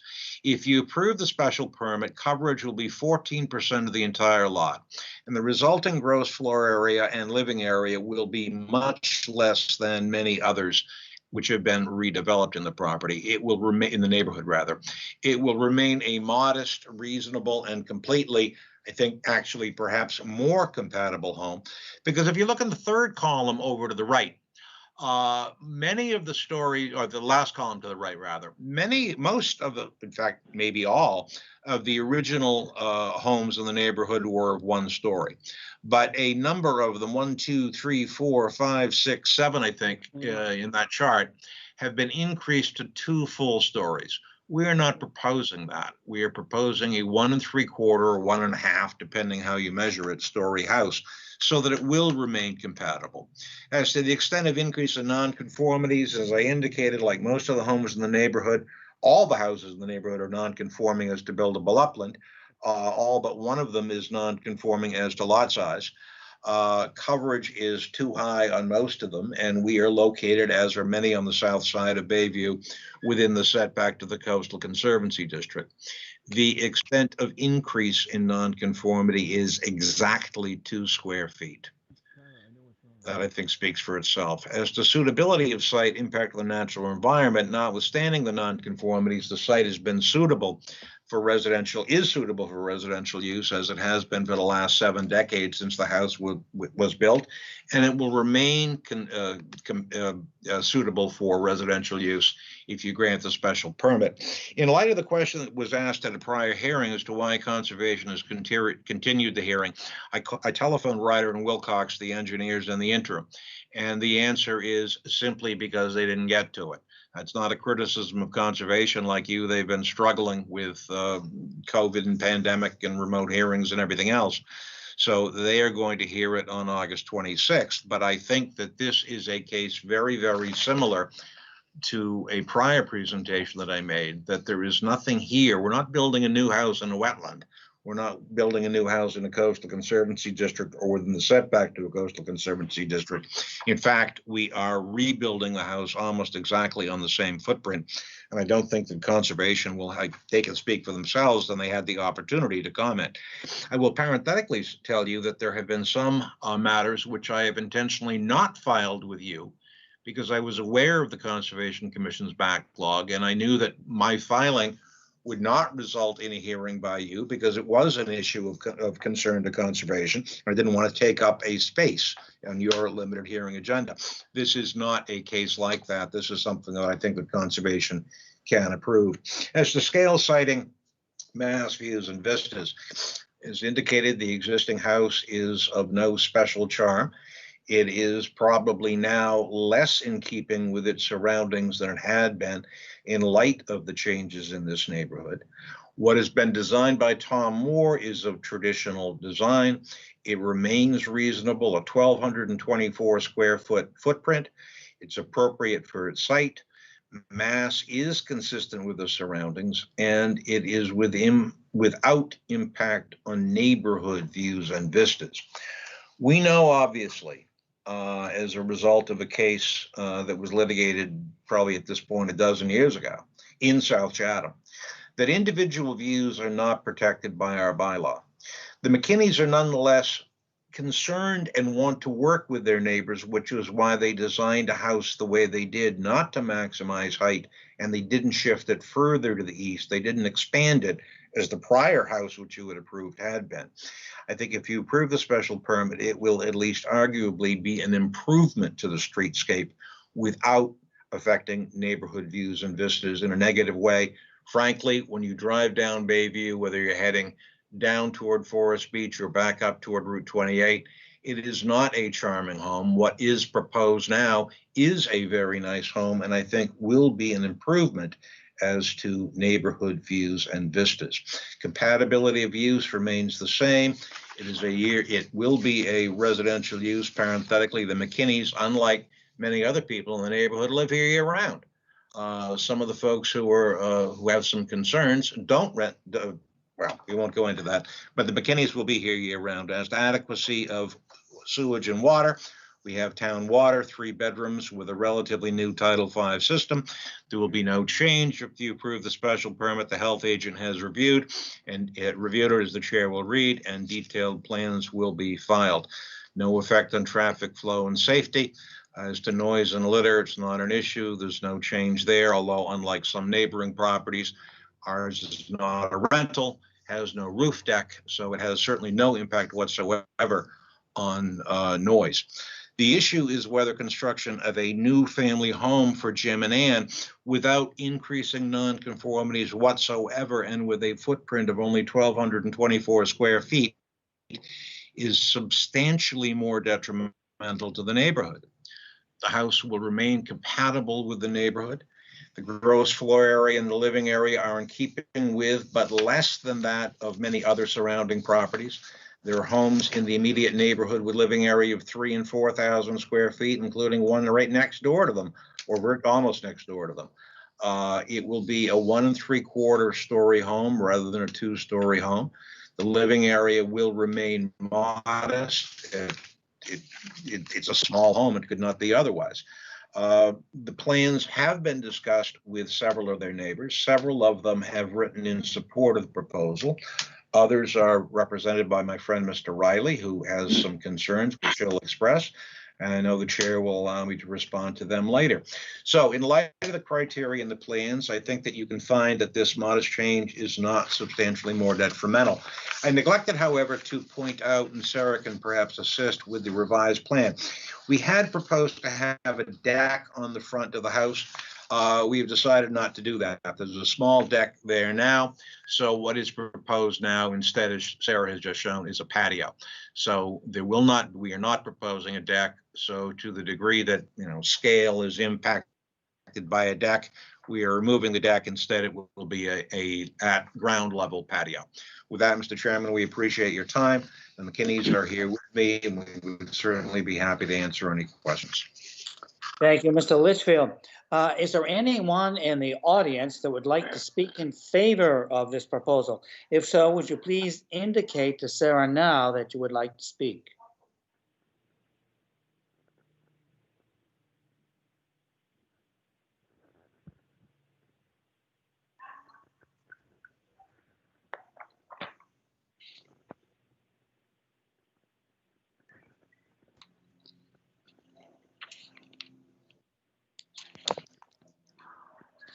I am not seeing any. Okay, then I will read the correspondence. We'll start with a note from the Town of Chatham Conservation Commission stated August 11th. As Mr. Litchfield mentioned, the Conservation Commission continued the above referenced project August 26th, 2020 for further review. Then we have a memo. This is from the Town of Chatham Board of Health. It's dated August 11th. It's from Judith Giorgio. I have reviewed the plans for this dwelling. This property has an existing septic system for 3 bedrooms shown on the site plan. The new house does not appear to encroach on the new system as long as the system is located below the garage slab. Detailed elevations of the proposed house and existing septic system will be required for the connection to the existing septic. Then we have a letter. This is from Henry and Louise Cormier. It is dated August 6th. We're the owners of 8 Forest Beach Road Extension, South Chatham. We are writing to endorse this application. This improvement will result in an enhancement to the property and the entire neighborhood. And then we have a handwritten note. This is from Betsy and John Keogh. They write on August 2nd. My husband and I have reviewed the plans for the McKinney's new house to be located at 294 Bayview Road. We would like to go on record as approving what they would like to do. We wish them all the best and feel that their new home will add to the beauty of our neighborhood. Then we have a letter. This is dated August 7th, 2020, and it is from John Sweeney, 314 Bayview Road in South Chatham. I'm writing to you about this application, which is coming before you. As an abutter, I am in favor of this application. I find that the applicants have made an extra effort to contain the new structure within the parameters of the existing single-story structure's footprint and setbacks, and the height of the new structure significantly within the 30-foot allowance. I believe it will be an attractive addition and significantly smaller than most of the surrounding houses in the neighborhood. I urge you to approve it without conditions. And then we have a letter from John and Harry Amgian. They write, and their address incidentally is 307 Bayview Road. They write on August 4th, we're voicing a favorable response. My brother and I are direct abutters to such property. Our family has been residents since the early 60s. We have seen many positive changes over the years in our neighborhood. The community was dominantly seasonal, and now many are building their primary retirement homes in this beautiful neighborhood. Jim and Ann's proposal will be a fine addition to the other neighboring homes. We feel that the overall design will fit right in with the rest. We are supporting this request and hope that the ZBA concurs. Thank you. Then we have an email. This is from Fred Wilson. His address is 219 Forest Beach Road. And he writes, the date incidentally is August 11th. The owners of the home at 294 Bayview are requesting a tear down of their existing house and rebuild a two-story home. This rebuild will have little impact on us as we are one street back and 3 houses away. It will, however, have a severe negative impact on several of our neighbors. A few years ago, the house across the street from us remodeled and greatly enhanced their home while taking away the majority of our view of Nantucket Sound. We still miss what we once had every time we look out our front window. It seems unfair that a neighbor can take views and lower others' property values in order to make their own bigger and better, especially when other options are available. And then we have a note. This is from Janet Stone, Dr. Janet Stone. This was received on today, August 13th at the Community Development Center. I'm writing in support of the objections expressed by the Snyder-Wilson Munyon family, the other immediate abutter to the property in question and my next door neighbor to the west.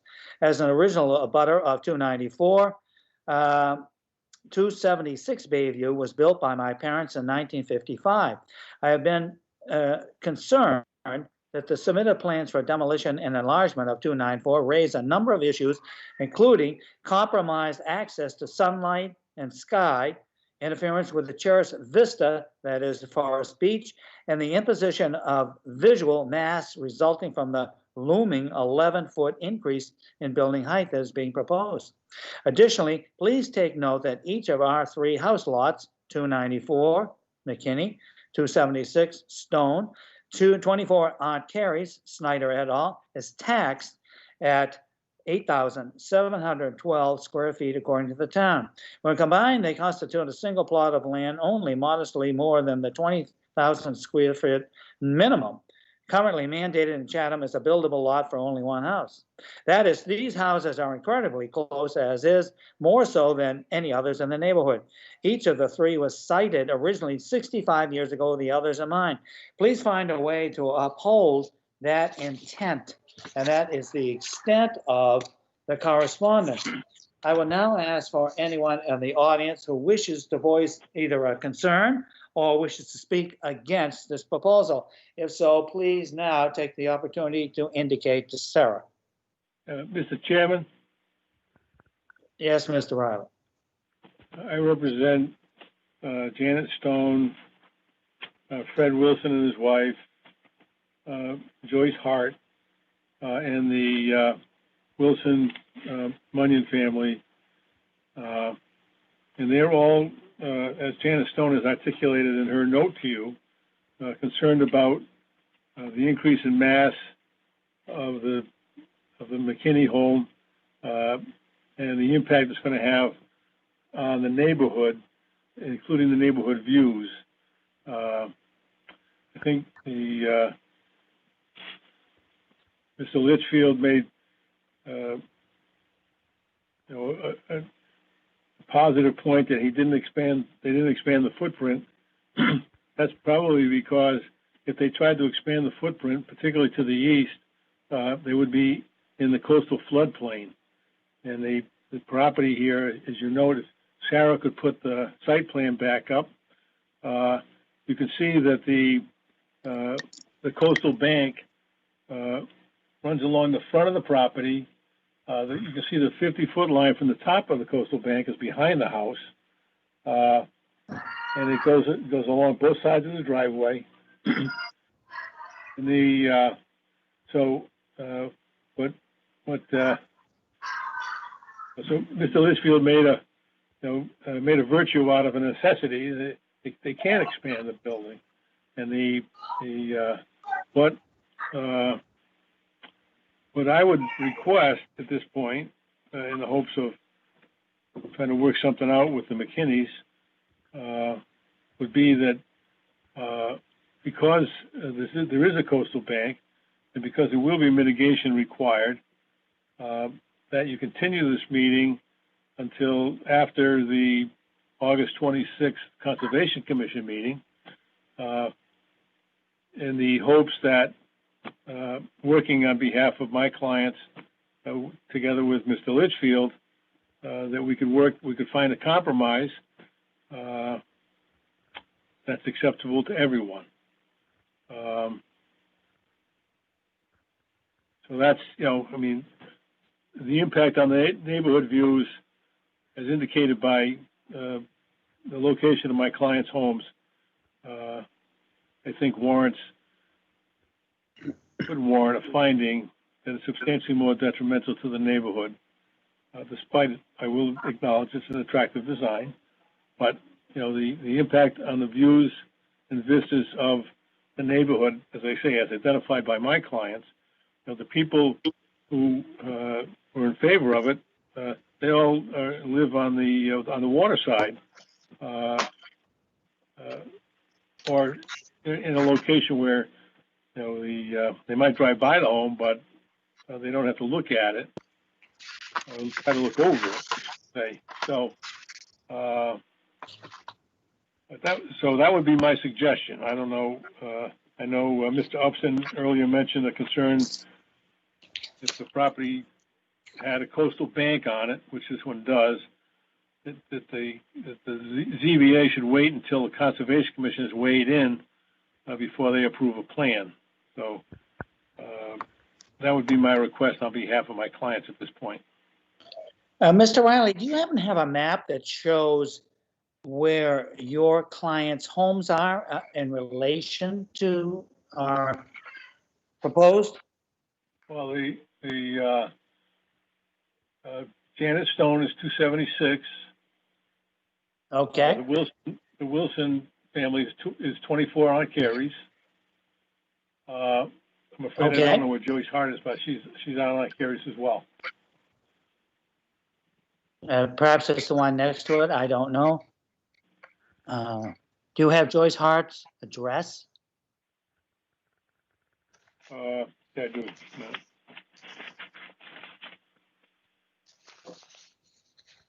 21.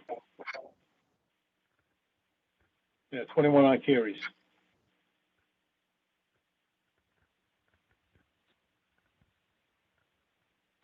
Right.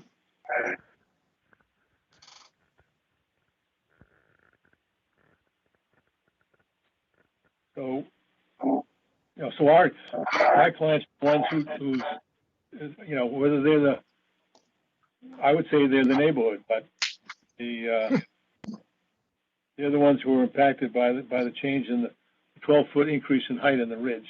So, we'd love to be able to try to work something out with the applicant.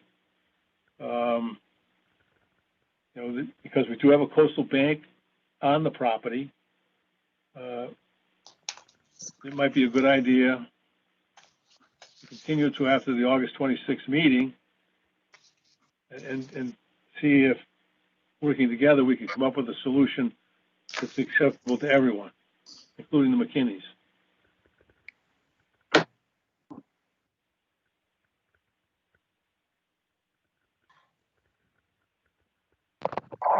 We may have lost Chairman Nixon. Terrible, sir. Because I'm not seeing his name on the screen anymore. Oh, yeah.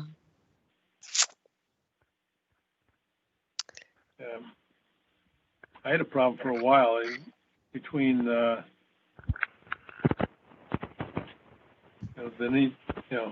Diane Browning and in this hearing. Yeah. The phone went off and my screen went off and I couldn't see anything or hear anything. So. Right. There's Okay, been. You're back. Called in. Yeah. Unfortunately, my Microsoft Teams it flipped out. Okay. Anyway, but I'm back. Mr. Riley, thank you, Sarah, for putting that out. So, you have finished yours. So, Mr. Litchfield, would you like some? First of all, I should say, was there anybody else out there that wished to speak either against this or has a specific question? If so, please indicate to Sarah.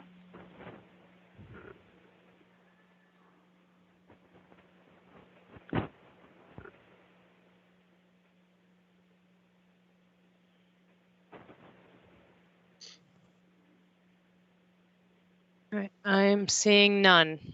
Okay, thank you. Mr. Litchfield, would you like some time for rebuttal? And also, if you could address Mr. Riley's question to you and your client. Thank you, Mr. Chairman. Bill Litchfield here on behalf again of the applicants. As I indicated, there is, Sarah, would you be kind enough to put up that neighborhood shot again? I'd appreciate that. There is a history here, as I indicated. And there is sort of a double history. First of all, Mr. Riley indicated that his clients were the neighborhood. Well, 14 Aunt Carrie's is where the Kehoes live. That's next to the Snyder Wilsons at 24. They are the ones who are also direct abutters to the McKinneys. They wrote in support of the proposal, as did the owner of 314, which is actually closer than a couple of Mr. Riley's clients. And the owner of 314, interesting, it was suggested that the neighborhood is opposed to it. Some of you with long memories may recall the name John Sweeney. John Sweeney is a former member of your board. He was not known for his willy-nilly liberalism in terms of McMansions, quite the contrary. Mr. Sweeney commended the applicant for not expanding, for not maximizing, and doing what should be done. There's another aspect of history as well, which I think is somewhat telling. Mr. Riley indicated that he represented the owner of 219 Forest Beach Road, Mr. Wilson, and the owners of 24 Aunt Carrie's Road, the Snyder Wilson families. Well, I was kind of curious, so I looked at the record, and lo and behold, the Zoning Board of Appeals granted them relief in 2 cases to not just to expand, but to create new nonconformities back when that could be allowed. Aside from that commonality, the fact that they already got theirs, to be perfectly blunt about it, what is at issue is a view down to Forest Beach.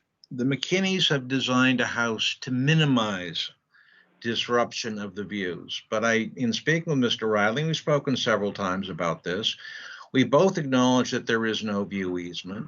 We both understand the court's determination as to what neighborhood views and vistas mean. They do not mean individual views. What that section, neighborhood views and vistas, and streetscape talks about is the overall appearance of the neighborhood, and the appearance of the neighborhood will in fact be enhanced by this home, which is more in keeping.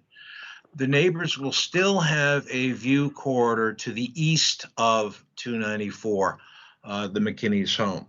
As for the Conservation Commission, as I indicated, we were ready to appear before them in the past. Ryder and Wilcox representing them. But the Conservation Commission is not shy. It certainly could have written a letter to you stating, we have concerns, we have reservations, we may have concerns, we may have reservations. Please delay this matter until we have a chance to review it more thoroughly. They chose not to do that. The McKinneys want to be cooperative. They have tried to work with their neighbors, and they have commendations from a number of them. Certainly Jim and Ann can speak for themselves if they want to continue this matter for another month. But I'd like to think, Mr. Chairman, that what is being sought to be protected here is individual views, which the McKinneys have done their best to address. It was suggested to them that they reconsider the design on the eastern half of the house. If they were to lower it, the pitch would be different. It would be very unattractive. Their architect felt that he wanted absolutely no part of that.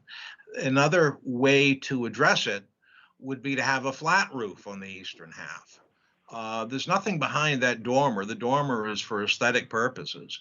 But we're not talking about being able to do anything that would be attractive. We could have a flat roof with a roof deck like other people do, in which case we would look even more directly toward the abutter to the east who has spoken against this proposal.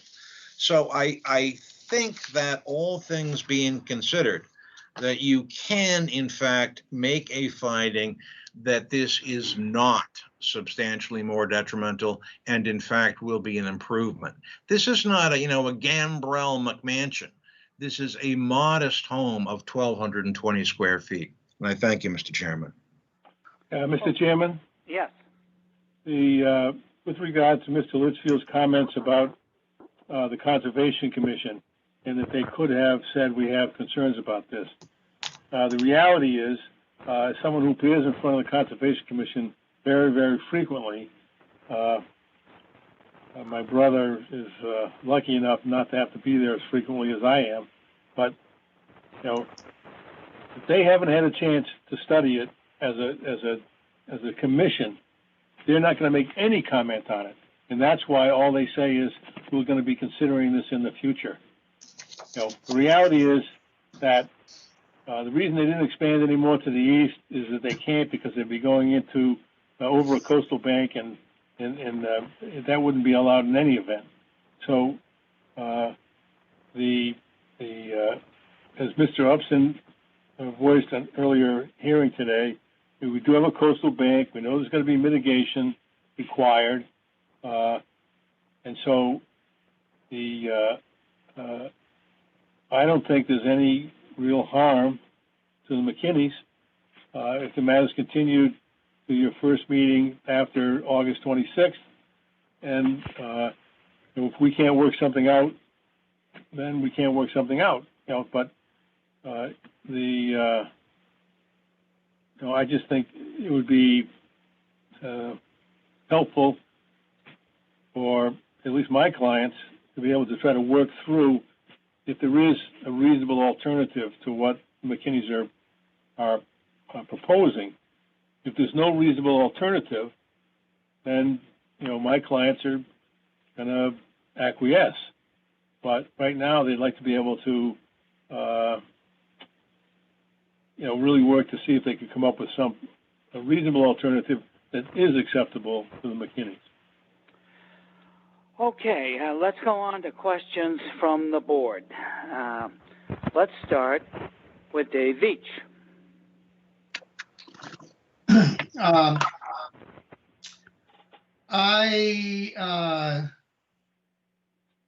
Right now, at this moment, I don't have questions, David. Something may come up for me in the further discussion. Thanks. Okay, and I should ask you, how do you feel about the idea of delaying this whole thing? I'm not enthusiastic about it particularly. I'm interested in Buck's perspective on it.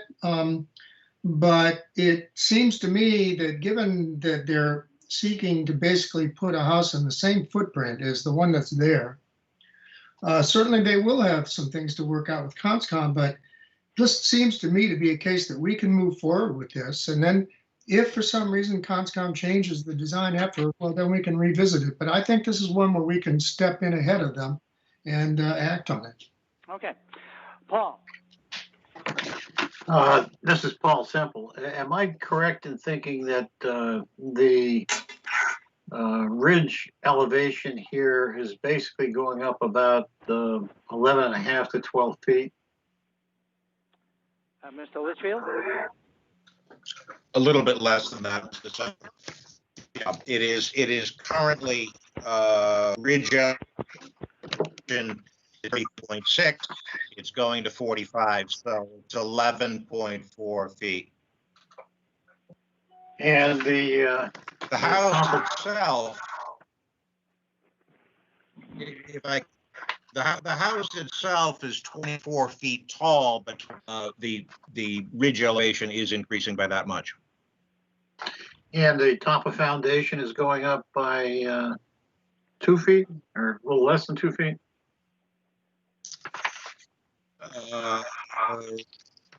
It's what's required, and unfortunately that off the top of my head, I'll come up with it. The old plan seems to show top of foundation at 19.35, and the new one shows it at 21. 35. Yeah. Yeah, the new plan. 2/3. Yeah. And looking at the property, I was having some difficulty envisioning how, if you went up to a ridge elevation of 45 feet, how that would fit into the streetscape, in part because the house is already on sort of a knoll as such along Bayview. Am I correct in thinking that that's the situation?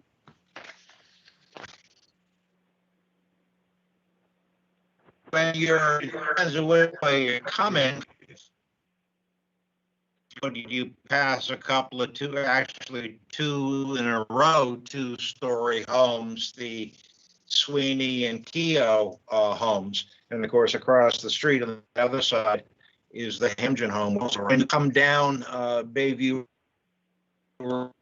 Road heading to the south, it is on the hill, but it's also at a lower elevation than the houses on Aunt Carrie's. The knoll is perhaps an overstatement. The street level is about 11, an elevation of 11, and we're at an elevation 16, so we're about 5 feet higher. A small knoll. Yeah.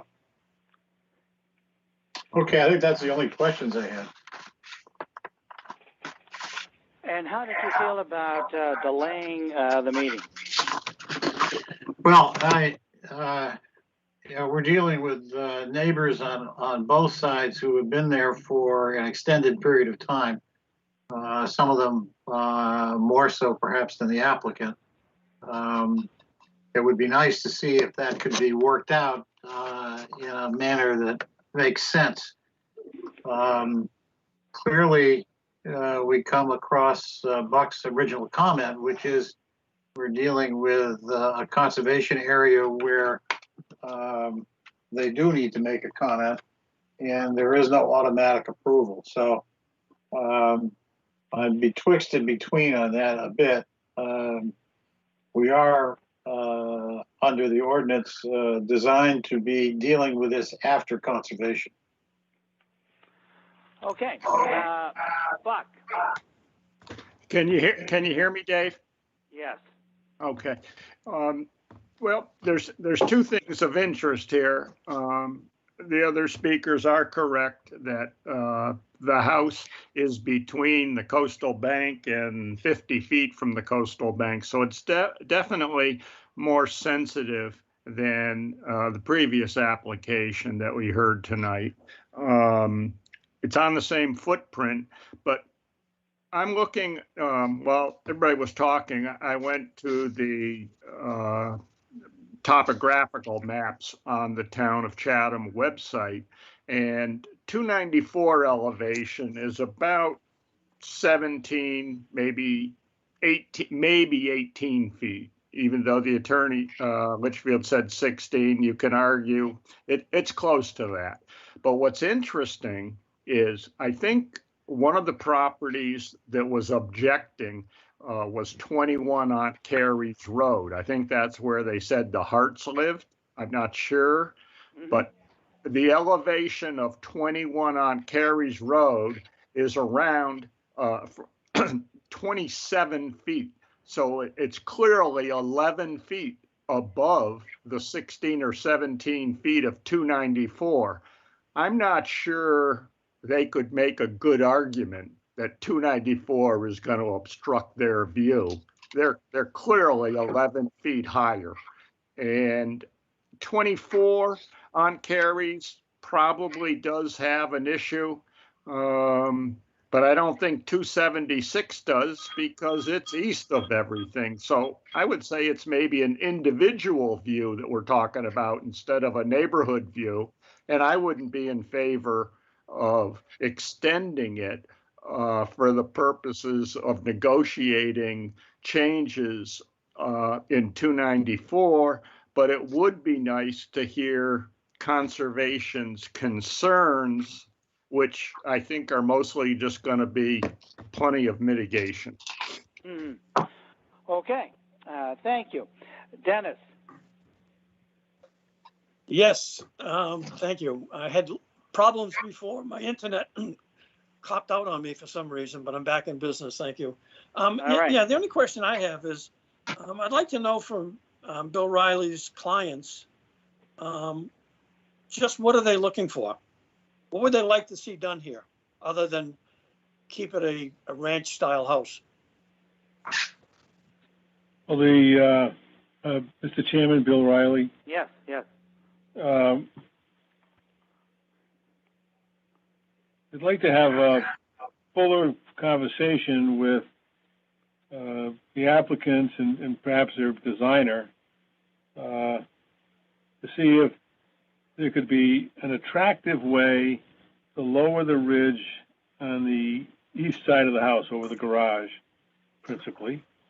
And they've acknowledged to me that if they couldn't find an attractive design, they would basically give up their objections. Okay, does that answer your question, Dennis? Yep, certainly does. Thank you. Okay. Dave Thompson, what's your questions and how do you feel about delaying the decision to a later date? I do not have any questions for Mr. Litchfield. I think probably we could go right ahead and vote on this, personally. Okay. I don't see it's necessary to wait. But then Buck's got some good points, too. Okay. Megan, how do you feel about all this? Do you have any questions? I do not have any questions because my one question was answered by Mr. Riley. I am concerned about asking them to wait because I don't know that, because it appears to me that they have already taken into consideration the neighborhood view and any detriment to the neighborhood. It appears that they've done that with some concern, and I think that they're already in a good position. But again, so that's my position on waiting. I would think we wouldn't need to wait. Okay. Any other questions from everybody? Mr. Chairman? Yes, Mr. Riley. I just wanted to make sure all the members are aware of the fact that the applicants can't get a building permit until after the Conservation Commission has entered their order, which at this point, even assuming they approved the design on August 26th, the earliest they would be able to do it would be the first meeting in September, which is September 2nd. and then there's an appeal period.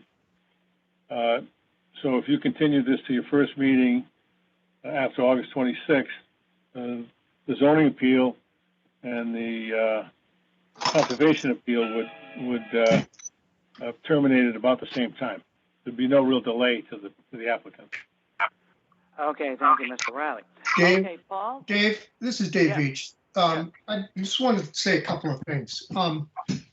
First of all, I'm in agreement with what Buck said about, I'm not excited about extending this in order to foster negotiations with the neighbors necessarily. I took it when I was out there, I anticipating perhaps some objections. I took a photograph, and I'm looking at this photograph that I took from the driveway of the subject property back up towards, and I've really got only one of the houses of the neighbors that are objecting to it. And I'm looking at this house, and I see what the windows of the house are and outside, and their view looks over to the east. So I'm not sure, how much of an effect this would have on their view. Although I do also agree with Buck that I don't think we're talking about individual views and vistas, not neighborhood. So that said, there might be room for the applicants with that roof over the eastern part of the thing. If they would need to change the roof pitch to lower it in any way. And I don't know how the designer feels or how they feel. There may be some possibilities there. So those are just all a bunch of thoughts thrown out there. I don't have a problem with waiting until CONSCOM weighs in, but I just want to make clear to Bill and the neighbors that I'm not doing that in order for them to give them time to be negotiating necessarily. Okay, Thanks. thank you. Then, Paul, I think we need a motion to go into deliberations. Yep, this is Paul Semple. I'll move to close the hearing and move into deliberations. David Veach seconds. Okay, we need to vote on that. Dave Veach? Veach votes yes. Paul? Semple votes yes. Buck? Buck votes yes. Dave Thompson? Dave Thompson, yes. And I vote yes, too. Okay. Deliberations. So we can do this two ways. We can decide what we want to do about a delay, or we can go directly to considering voting up or down on the application as it stands. So I think everybody's weighed in about how they feel about delay or not. So I think we'll go directly into discussing whether or not you would vote up or down on the application as it stands. So if you think it should be delayed, you would mention that in your conversation and you would vote against having a vote. So let's start with Dennis. Dennis Sullivan. After looking at everything, I think this is a nice project. It certainly meets all the criteria of our standards. And if I were voting, I would definitely vote in favor of it. And you would go forward with it. Dave Correct. Thompson.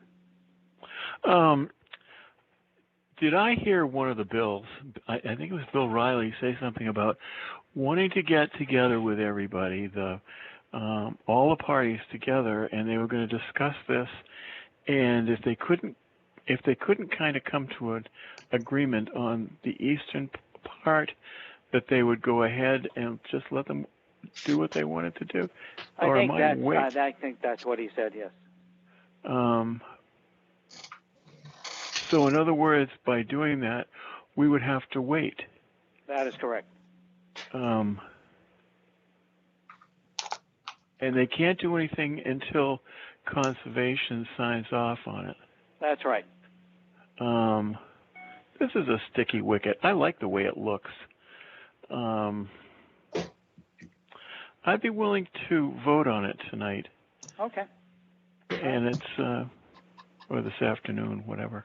No, it's getting towards that. Okay, Megan.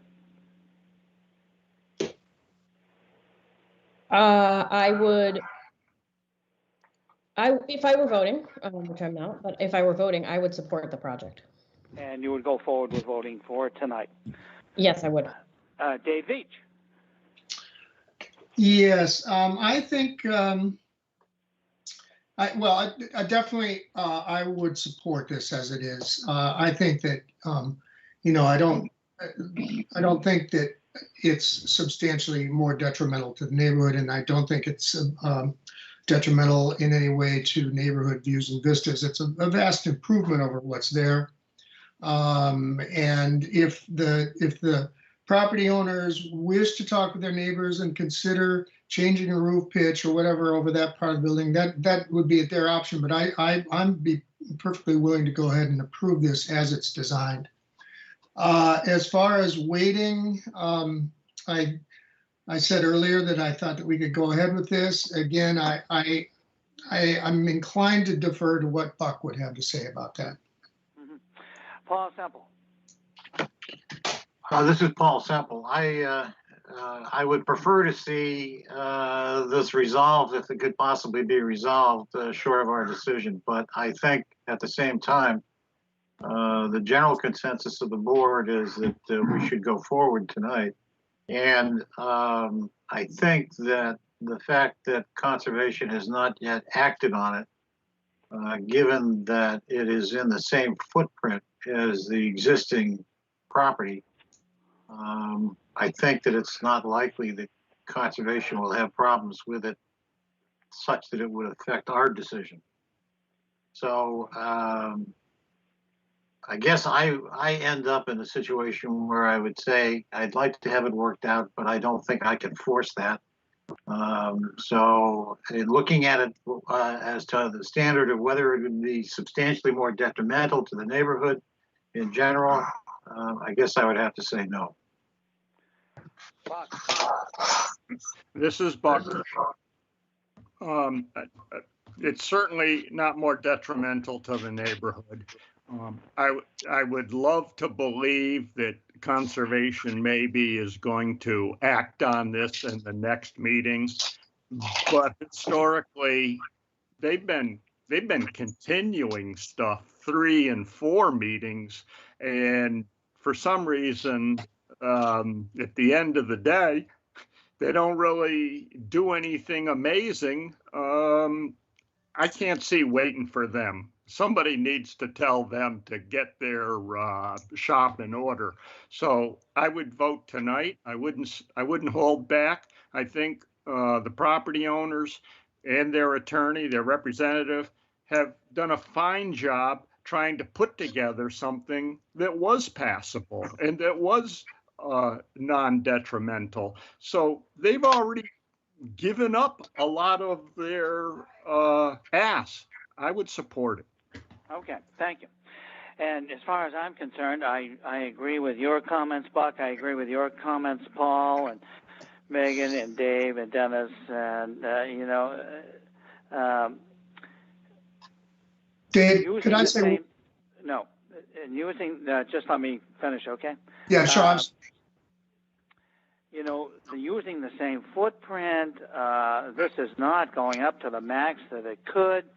It seems to have been done, particularly compared to what we approved a number of years ago, with a consideration for the neighbors, really, and maybe they've gone the extra yard. I cannot see, particularly what Mr. Litchfield said about the architect and the pitch of the roof and all the rest of it and turning it into a flat roof. This is a great design. It's a plus to the neighborhood. It is not in any way, shape, or form substantially more detrimental to the neighborhood. So I believe that voting tonight is the correct thing to do and that we should go forward.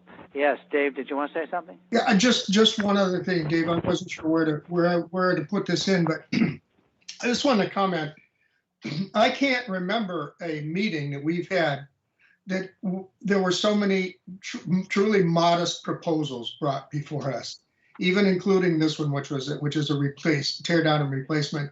I'm really struck by all the things that we've seen tonight. How there's nobody's making any huge architectural statements. And it's all fairly modest proposals, and I just want to congratulate everyone on that. Thanks. All right. Thank you. Okay, so before we vote, we should discuss conditions. Paul, do you think we need to have any conditions other than the normal ones that we have on this? Well, this is Paul Semple. Our normal conditions are going to require that construction vehicles and so forth be off site or be off the street and on the site.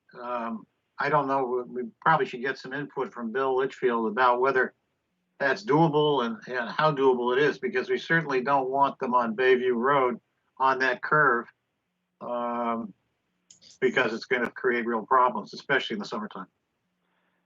Mr. Litchfield, are you there? Yes, Mr. Chairman, I am. We certainly understand and agree. Obviously, it is a fairly congested area in the summer. I have not spoken yet with the McKinneys, who are still here. My expectation is they'd like to begin as soon as possible. I don't know if they have a builder. It may be that this will wait a year. That may not be good news to them, but if Conservation, ZBA, if the Zoning Board of Appeals approves this, conservation permits wouldn't be ready until the end of September, and unless there is a builder lined up, I don't know if this could be accomplished in 9 months.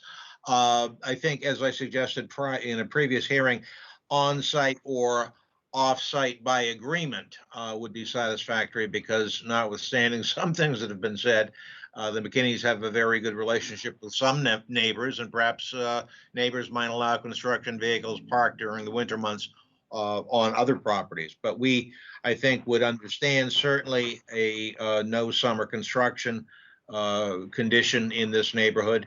And if we were allowed to park either on, or required to park, or on-site or off-site with permission, that would certainly be acceptable and sensible. Okay. All right. Anyone else want to venture about a different condition, or do you like what you've heard? This is Paul Semple. The other issue perhaps will be the conservation area that's across the street. Mm-hmm. We wouldn't want construction vehicles parking in that area either. Now, maybe that's doesn't need to be said, but that's used by quite a few people, not only on pedestrian basis, but also cars going up there. Well, Paul, I think if we had the condition, it had to be on site or on a neighbor's property with their permission, the same as we did on the first one, that would take care of that. Because I agree. I think that would take care of it. Okay. All right. Okay. Well, then I think we are ready to vote. And so, Paul, if you would make that motion, please. Yes, I'll move to approve the application as submitted with the standard conditions that we have and the provision modifying parking to say that it could also be on neighbors' properties with permission. Okay. David Beach, second. Okay. I'll take the roll call. David Beach. Beach votes yes. Paul. Semple votes yes. Buck. Upson votes yes. Dave Thompson. Thompson, yes. And Nixon votes yes. So that's a unanimous decision. Okay, thank you, Mr. Litchfield. Thank you, Mr. Riley, and good luck to you, Mr. and Mrs. McKinney. Thank you. Okay, so the question about approval of minutes.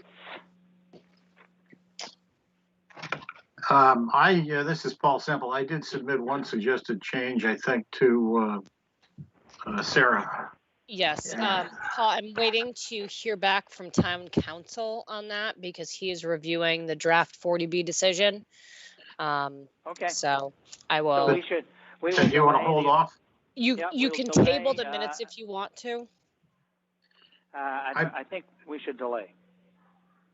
Yeah, okay. This is Paul Semple. I would suggest we delay on doing the minutes at this time. Okay, that's good. Okay. So I think we've come to the end of this meeting. Sarah, what's the official time? The official time is 5:20 p.m. 5:20 p.m. Okay.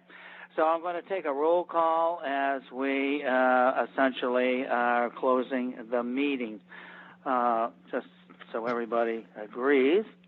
So, David Veach. Veach votes yes. Paul. Sebo votes yes. Buck, Buck votes yes. Dennis,